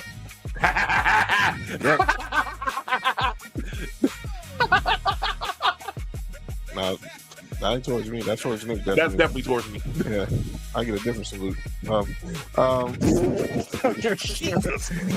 Stand at attention, sir. I don't know which one works. Honestly, Nick, I don't know which one works. John or Nestor. I don't know which one I don't works. know. No, they're not. Never. No, they're not. So you in there, Masters, huh? No, they're not. Y'all need to chill out. Blasphemy. No, they're not. That's the funniest joke I've heard all day, Mark. Y'all two like the tag team duo of the world, dog. Oh, okay. Y'all are out of pocket. Y'all the modern day Now, John. Yeah, for real. Now, John. What? Y'all just a couple steps behind. What Ness did earlier today. Wait. Nah. In the group chat. Oh, yeah. Oh, nah, I'm I good. put my phone down after that shit. No, I'm saying, man. Who's that picture? Yo, you good? All right. I'm gonna say, okay, so That's what Smoke Raptor was doing about Marley. So- And they was saying, come a lot. I mean, Bumba Clot, whatever they were saying. Bumba clock. Boom talking like about. He said Bumba clock. yeah. So McCaffrey, I have him in the best running back in the division. And I'm gonna go Kyron Williams. See, okay, I'll go with Jeremiah Love. Man. And then but then you go Price probably, but they're probably not to be too get off on long guys because I haven't seen the rookies play. But I would think Jeremiah Love obviously he's a better prospect, but Jadarian Price is in a better situation. So I think but I think Love will be the better player. Then when I think at the number 2 running backs, Algier is the better running back to me. I'll take him over Blake Corum. And then you go Jordan James. Then you go technically you go Helani. And like Nick said, I think James Conner, when they get down to start trimming the roster down to 53, he's going to be on the trade block. Because there's no purpose of having a guy that talented sitting there as your number 3 running back. He's not a special teamer. He's not a kick returner. He plays between the tackles. Oh shit!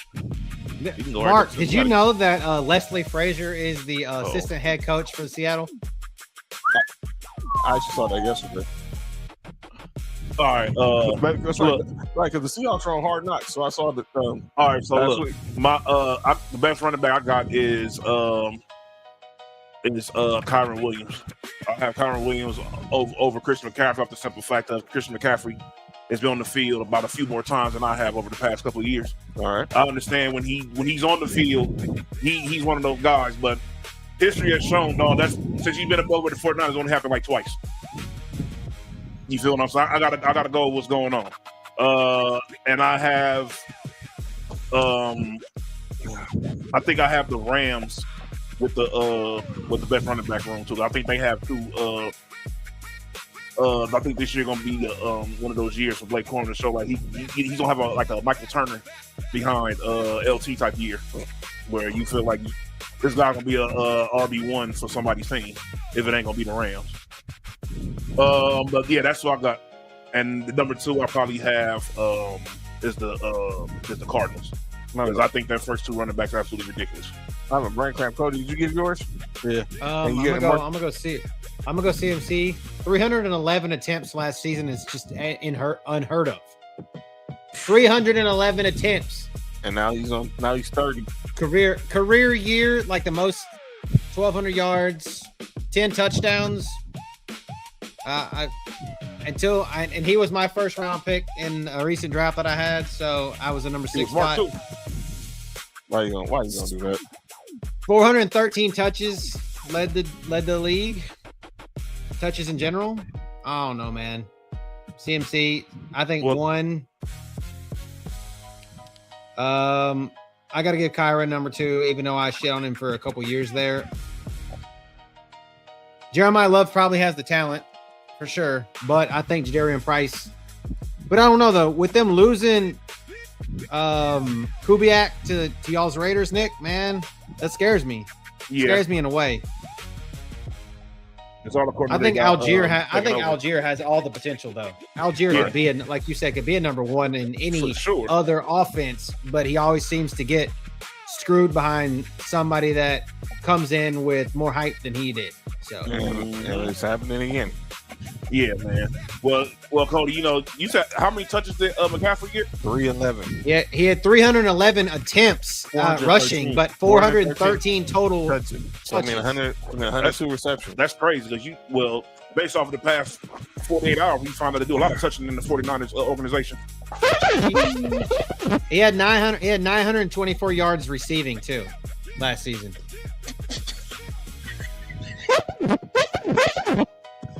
They touch, they receive, and They turn tight ends wide receivers and trailer parks. Turn a fullback to a halfback, then turn into a quarterback. What the hell are you doing? What the hell are you doing in a trailer park? But that's another conversation. $140 prostitute. I'll say it. Getting what? Plunged? Did you say getting plugged? It was a sting. It was a sting. He got caught up. He did get caught up in a Wait, Sting was there? Not that Sting. Which one?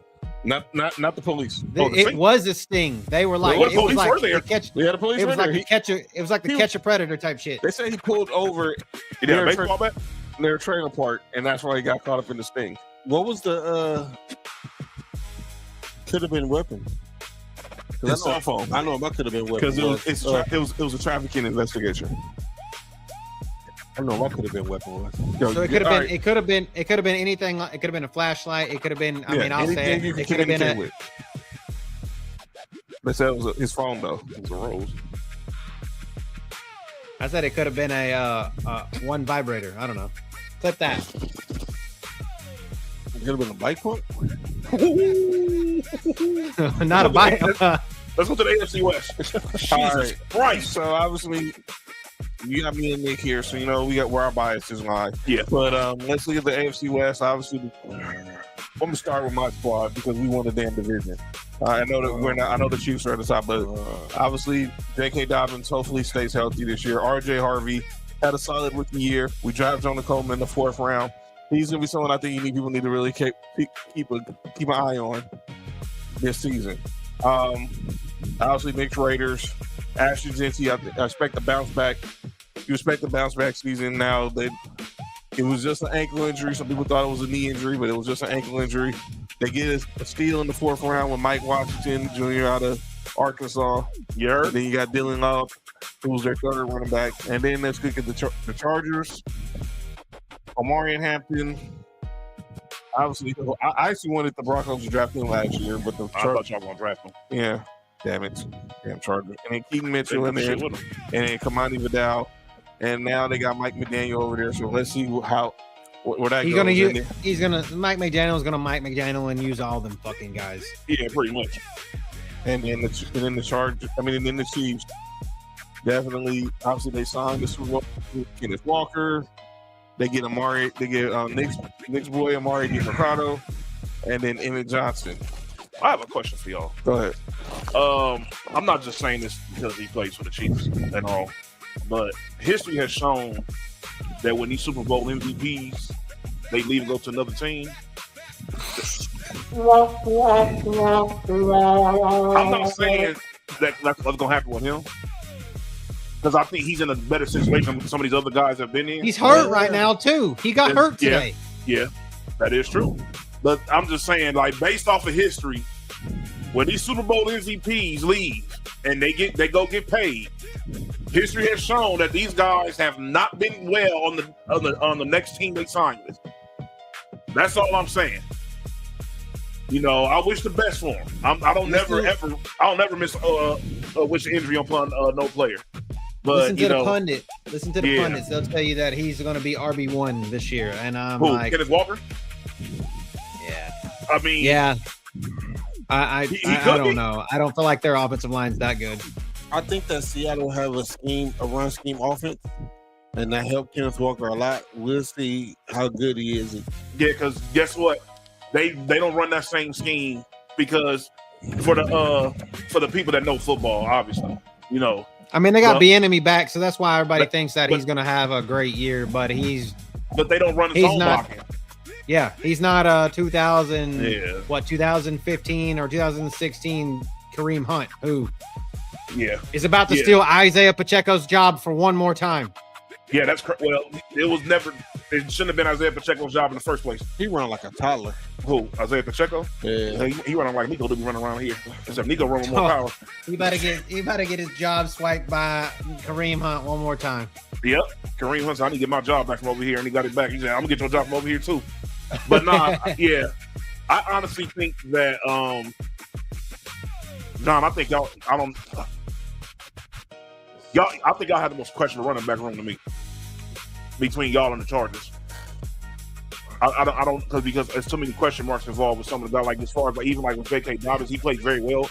But both you and the Chargers when you was up over there. But it's like, you know, I don't know. You feel me? So it's the injuries. RJ, I don't know.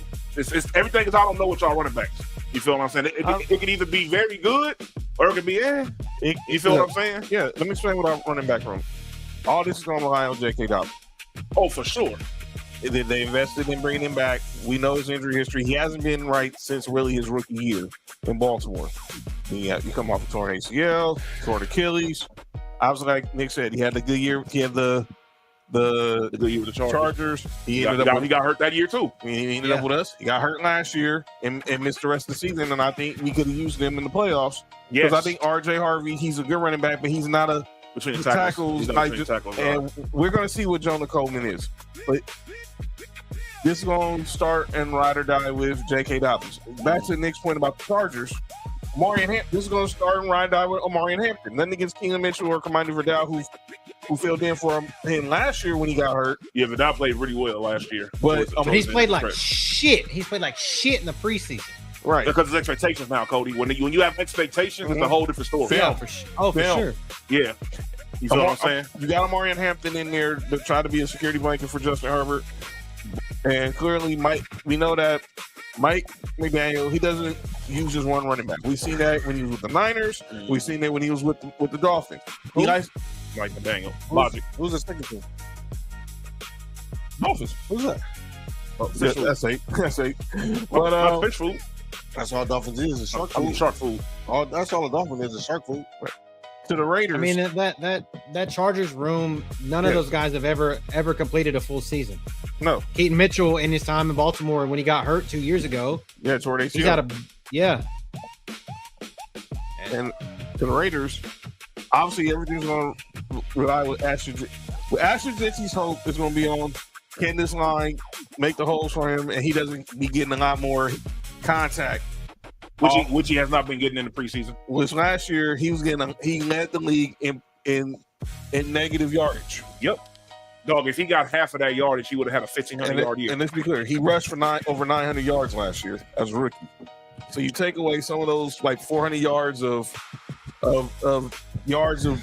negative play, he probably, like Nick said, has 1,500 yards for scrimmage. Mike Washington Jr. is a steal. I watched him in the SEC. He's gonna be a change. Hey, look, I was happy as hell when we drafted him. I said we got us a 1-2. And a lot of people thought he would have been gone day 3. You definitely thought it was a third round. Day 2. Thought he'd at least get a third round pick, but you never know. And here he is. I don't know much about Dylan Love.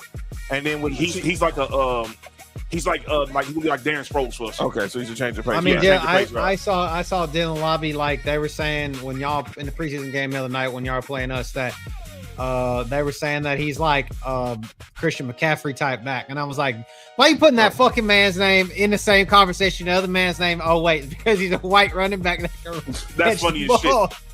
I think it's like a similar skill set, but not the same level of skill set. You feel what I'm saying? Yes. Like he's supposed to run, he can catch, and he's supposed to be helping us with like with pass blocking and stuff like that. Because I think they said, well, the big thing he's about Mike Washington, too, right? Yeah, he is. The thing about Mike Washington was they said that he couldn't pass block really too well. Which, if you watch the preseason games, he's worked on that. You can tell a lot throughout the offseason. So, I think that I'm not being biased at all. I'm just being real. I think our running back room has the most potential to be like the best. You feel what I'm saying? Because I feel like our running back room could be the most productive. Because I think there's a lot of it's the question marks with everybody else besides us. You feel what I'm saying? We know if the Raiders could block, Ashton Jitsi would have had a hell of a year last year. Because he played very well considering the motherfucker had a goddamn person right there every time he got the ball handed to him. Except for like 2 games. You feel what I'm saying? So, and like you said, we got Mike Washington. So, you know, I feel like our running back room has the most potential. We may not have the best running back. Maybe we do. Is Ashton Genty? Is it really his ankle, or are the Raiders just kind of playing this safe and it's actually maybe high ankle or something worse? Every single day you hear about it. The whatever's wrong with him is at first at one point it was his knee, then it was like his calf, and it went to a high ankle, went to just a regular ankle. That's like it's gonna be like his toe next. You feel what I'm saying? No, they say he can walk. He's good. If it was his Achilles, he would have been had the surgery. He would have been done. And then with the Chiefs, obviously Mahomes is coming back, but I think all eyes on this running back. You saw Kenneth Walker, Marty DeMarcado. They need to run the ball, but they will. Yeah, they are. They need to. They need to make sure that you don't put Mahomes in danger. That's why they got Walker. If you come out there and you having him look like who he was before the ACL and the knee injury, you're putting him in a place to be unsuccessful. But I think, like, when I look at these depth charts and I hand it over to Mark, I do like the Raiders depth chart better because I like Genty and Mike Washington. I would put the Chiefs second because I was a Walker. I like Kenneth Walker over Amari and Hampton. Then I'll have the Chargers because obviously, but the Chargers and us are the coin flip for who's last because our two number ones aren't reliable injury wise, and their number one got hurt as a rookie. So, and I think it all depends. But when it's all said and done, this is going to be a black and blue conference. All these running backfields are going to be black and blue. Go ahead, Mark. I probably would take the Raiders as the best running back room in this division. And this is based on if everybody is completely healthy, right? Yes. I probably would have Broncos second. I'm not a big fan of Kenneth Walker. I know he had a good year last year. But I feel like if J.K. Dobbins can be healthy, well, that's a big if. Yeah. And then RJ Harvey, I think that 1-2 combination is really good, and I think that's better than the Chiefs. Yeah. The Chargers got the worst running back room for sure. The Chargers got the worst running back room in this whole West division, for sure. NFC and the AFC. And then I will have the Chiefs third. Yeah, I ain't gonna lie, John. I would have had y'all number 2 if I didn't have the question mark behind J.K. Dobbins. I'm going off based off if everybody's healthy. Yeah, for sure. Broncos number 2. Broncos 2. Like I said, I can't trust J.K. Dobbins. Yeah, I know this. That nigga get hurt in Madden. He's had a torn ACL, he's got a torn Achilles. He had the list rank injury last year. He got list. He got a broken foot. At least he had a He got list injury. I was say, damn, Mike. Dangerous list. All right, go Cody. Man, I want to give it to. I think Vegas has the best running back in the AFC West for sure because I think Genty's better. Kenneth Walker was had 16th most yards last season. Like he was. Breece Hall, Rico Dowdle, Tony Pollard, DeAndre Swift had more yards than him, and that tells me enough. He just went off during the playoffs, and they had the defense. Him and that defense went hand in hand. You know what I mean? Seattle's offensive line was very good too. And Kubiak made them. Anybody with the name Kubiak can make a running back a star, and I think the Kubiak has got him a top running back now, and he's about to make him even more of a star. He was a star coming in. He's about to live up to that potential. So I think the Raiders are number 1 here.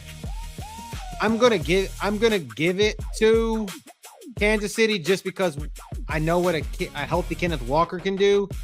I feel like Denver, no shade to your Broncos, John, but J.K. Dobbins and RJ Harvey are combined to make one running back. Until otherwise proven, and then Los Angeles, it's Amari and Hampton or bust. Like literally, Keaton Mitchell is okay, but this is it's good. Omar and Hampton are bust. So I think that it's Vegas, Kansas City, and then the two one-legged man in the ass kicking contest with JK and RJ, and then you got the Chargers. Personally, but I mean, we've seen Mike McDaniel do crazier shit with a bag of dicks. So I'm just saying. Where did he go buy over there? I mean, he's just obviously you could buy him in Miami because that's what he that's what he had down there. Jeff Wilson Jr. and fucking who else from San Francisco did he take down there? Hey, Cody, give me 1 second. Did you just hear what John said, y'all? John just said go to the WNBA, go to a WNBA game. I was gonna put that out there. Yes, you can. Obviously, they're throwing him on the court. Yes, that's insane. And Inez Campbell's catching. Who's that? The players or the fans? The fans are throwing. They keep theirs in the locker room. Kayla Clark got one. She was gripping her shit during the game. Or maybe her pH is off. Yeah. No, she just got a pH during the game. I'm pH. Robert Horton? Pretty home. All right, and tonight's episode is sponsored by Trojans, Durex, and Blue Chews. That's wild. And the Only John's logo here at the top. And Nick disappeared, which is crazy. Where the hell did Nick go? Where the hell did Nick go? He just literally like evaporated into the curtain. I mean, into the background. Where the hell did Nick go? Did anybody find Nick? Shout out to the Only John. I just say, you don't want to talk about. You don't want to talk about you being the four horsemen right now. I mean, want to be the horseman right now? I won't. You want to be? So who's the since we're doing the best running back, but obviously unbiased, John. Who's the best? Who's the best team out of all 8 of these? Like, who's the most complete team? Obviously, we know you're gonna say your team, but if you didn't say the Broncos, who else would you say? Definitely the Rams. Rams. The Rams are the best team upon this list. Rams definitely won, and I don't think it's close either. I think it's Rams, Broncos, Chiefs, Niners, Chiefs, Seattle. I don't know. I think the Chiefs are probably the 4th best team at best on this list. I hate to give them credit. I think the Chargers might be a little bit better than Chiefs. Might be. We'll see. Yeah, we'll see. They should be better than them, but they're probably not because they fucking suck. But it's all good. What? AC said, "Can't catch them both ways." All right. No, let's get to our final segment of the show. The Only John. Oh, relax. Something that they never duplicated. Shout out to the Only Johns. Everybody click that link up there. You heard? Texas rivalry jerseys were better. They're the best one that came out today. I'm saying it right now. I haven't seen them. Rest of them are cheeks. Rest of them are cheeks.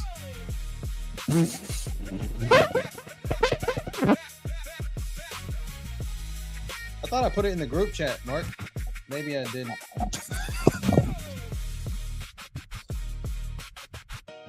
Let's get to calling out names, ladies and gentlemen. I know. All right. Jesus Christ. My calling out names is all this. All this. Dan Orlovsky. I don't know if any of y'all had Dan Orlovsky, but if we did, I'll speak for all of us.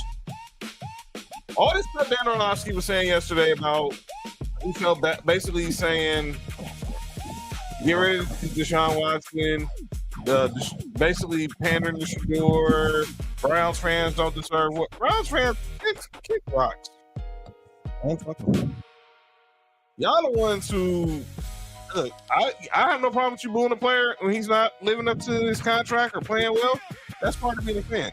You boo the player when he's injured? No. There's a lot of karma for y'all. Y'all been going through this for the last 30 years. From Tim Couch all the way now to Shedeur Sanders. What? I got nigga, how many quarterbacks y'all done had in y'all? From Tim Couch to Derek Anderson to Brandon Whedon and even trying to bring in Joe Flacco and Baker Mayfield and RG. Who is Deshaun Kaiser? Deshaun Kaiser. Sorry. RG3. He was soft. Never mind. I'm not talking hater again.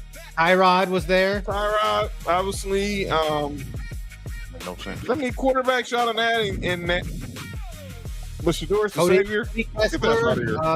Who else? Kelly Holcomb. Who was the quarterback from South Carolina? The white kid that run the ball. He played there too. Steven Garcia. No. Shit, I can't remember. But that just shows you how bad they did at quarterback. Deshaun Kaiser was crazy. They took Deshaun Kaiser in the second round. I need to go sorry in college too. Hey, what college you play? Relax. Yeah, so all this sympathy for the Browns, I have none. You pay for what you got. The Connor Shaw. That's who I was thinking Connor about. Shaw. Wow, Connor Shaw. Wow. That's my wait. Was it what was the dude that was the Patriots backing for the longest? That was ready back. Ryan Hoyer. Ryan Hoyer. Trust me, I lived through that experiment too. Oh yeah, for sure. He went with Houston. Because he was Brian a Bill Hoyer, O'Brien. that's crazy. Because he was Bill O'Brien guy. So therefore, Bill O'Brien. Yeah. So yeah. Bill O'Brien ruined the Texans the same way Rex Ryan. Never mind. Yeah, we got out of here with a lot of sympathy for the Browns. All that stuff that Dan Orlovsky was talking yesterday was just flat out idiotic. Y'all go ahead. Y'all got anybody else? Do I have anybody on calling out names? I think I saved. Who put Cheeks in the group chat? I don't know.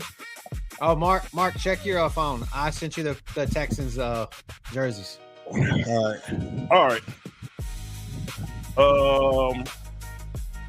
I don't think I have. Actually, I do have to call them that. I have the delusional sports fan on calling out names. So, Mark, do you remember the MLB steroid era? Mm-hmm. From 88 to 2006, right? Basically around that time, that was the NFL had a steroid era too, right? Like basically like 87 to like 05, somewhere between that range. Yeah. The NHL had a steroid era, right? From 88 to basically 2005. Now, basically, all those sports were using steroids of somewhat around that time, right? Yeah. What sport am I missing? Basketball, NBA. All right, so you remember the years I just said? 88, pretty much 88 to 2005. It's roughly the 88 to 06, 05, yeah. Okay, so you mean to tell me everybody in sports was using steroids stuff for the NBA? Well, no. Now, is this a conspiracy theory? No.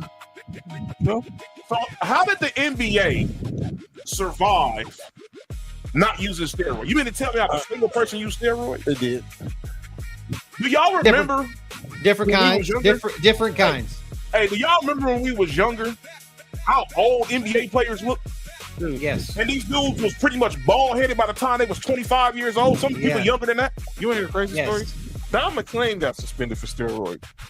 You're lying. I'm dead serious. Look it up.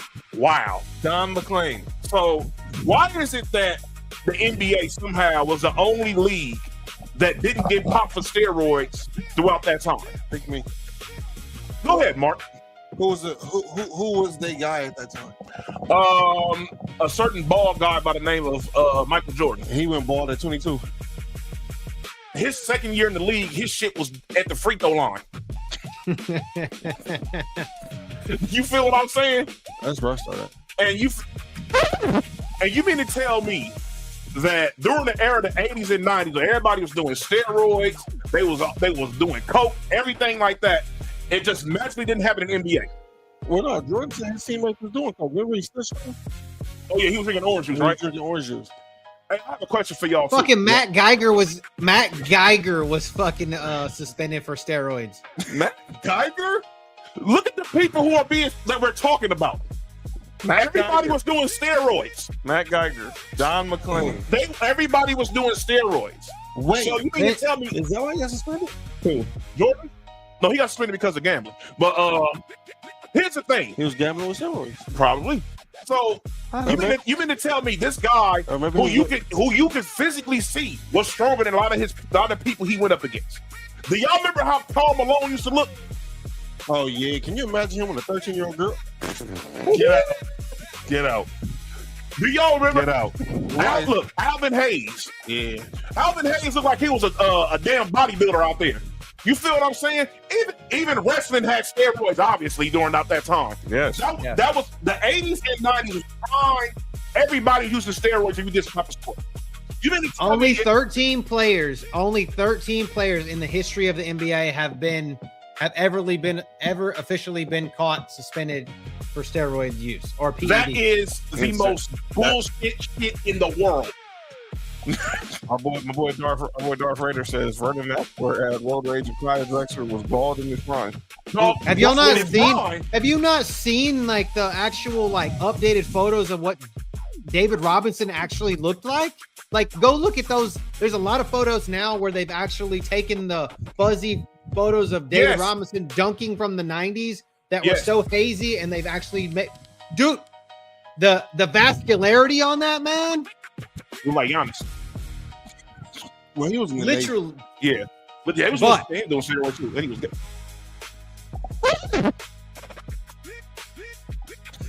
That's crazy. But you feel what I'm saying? Ooh. You feel what I'm saying?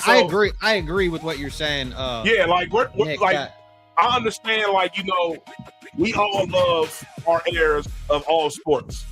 But you know, I hate to see how certain people get accused of steroid use. Even though LeBron. Yes. And even though he gets consistently tested all the time, like everybody else does. Matter of fact, I think the one he's not using steroids, he's using peptides. There's a difference. Definitely a difference.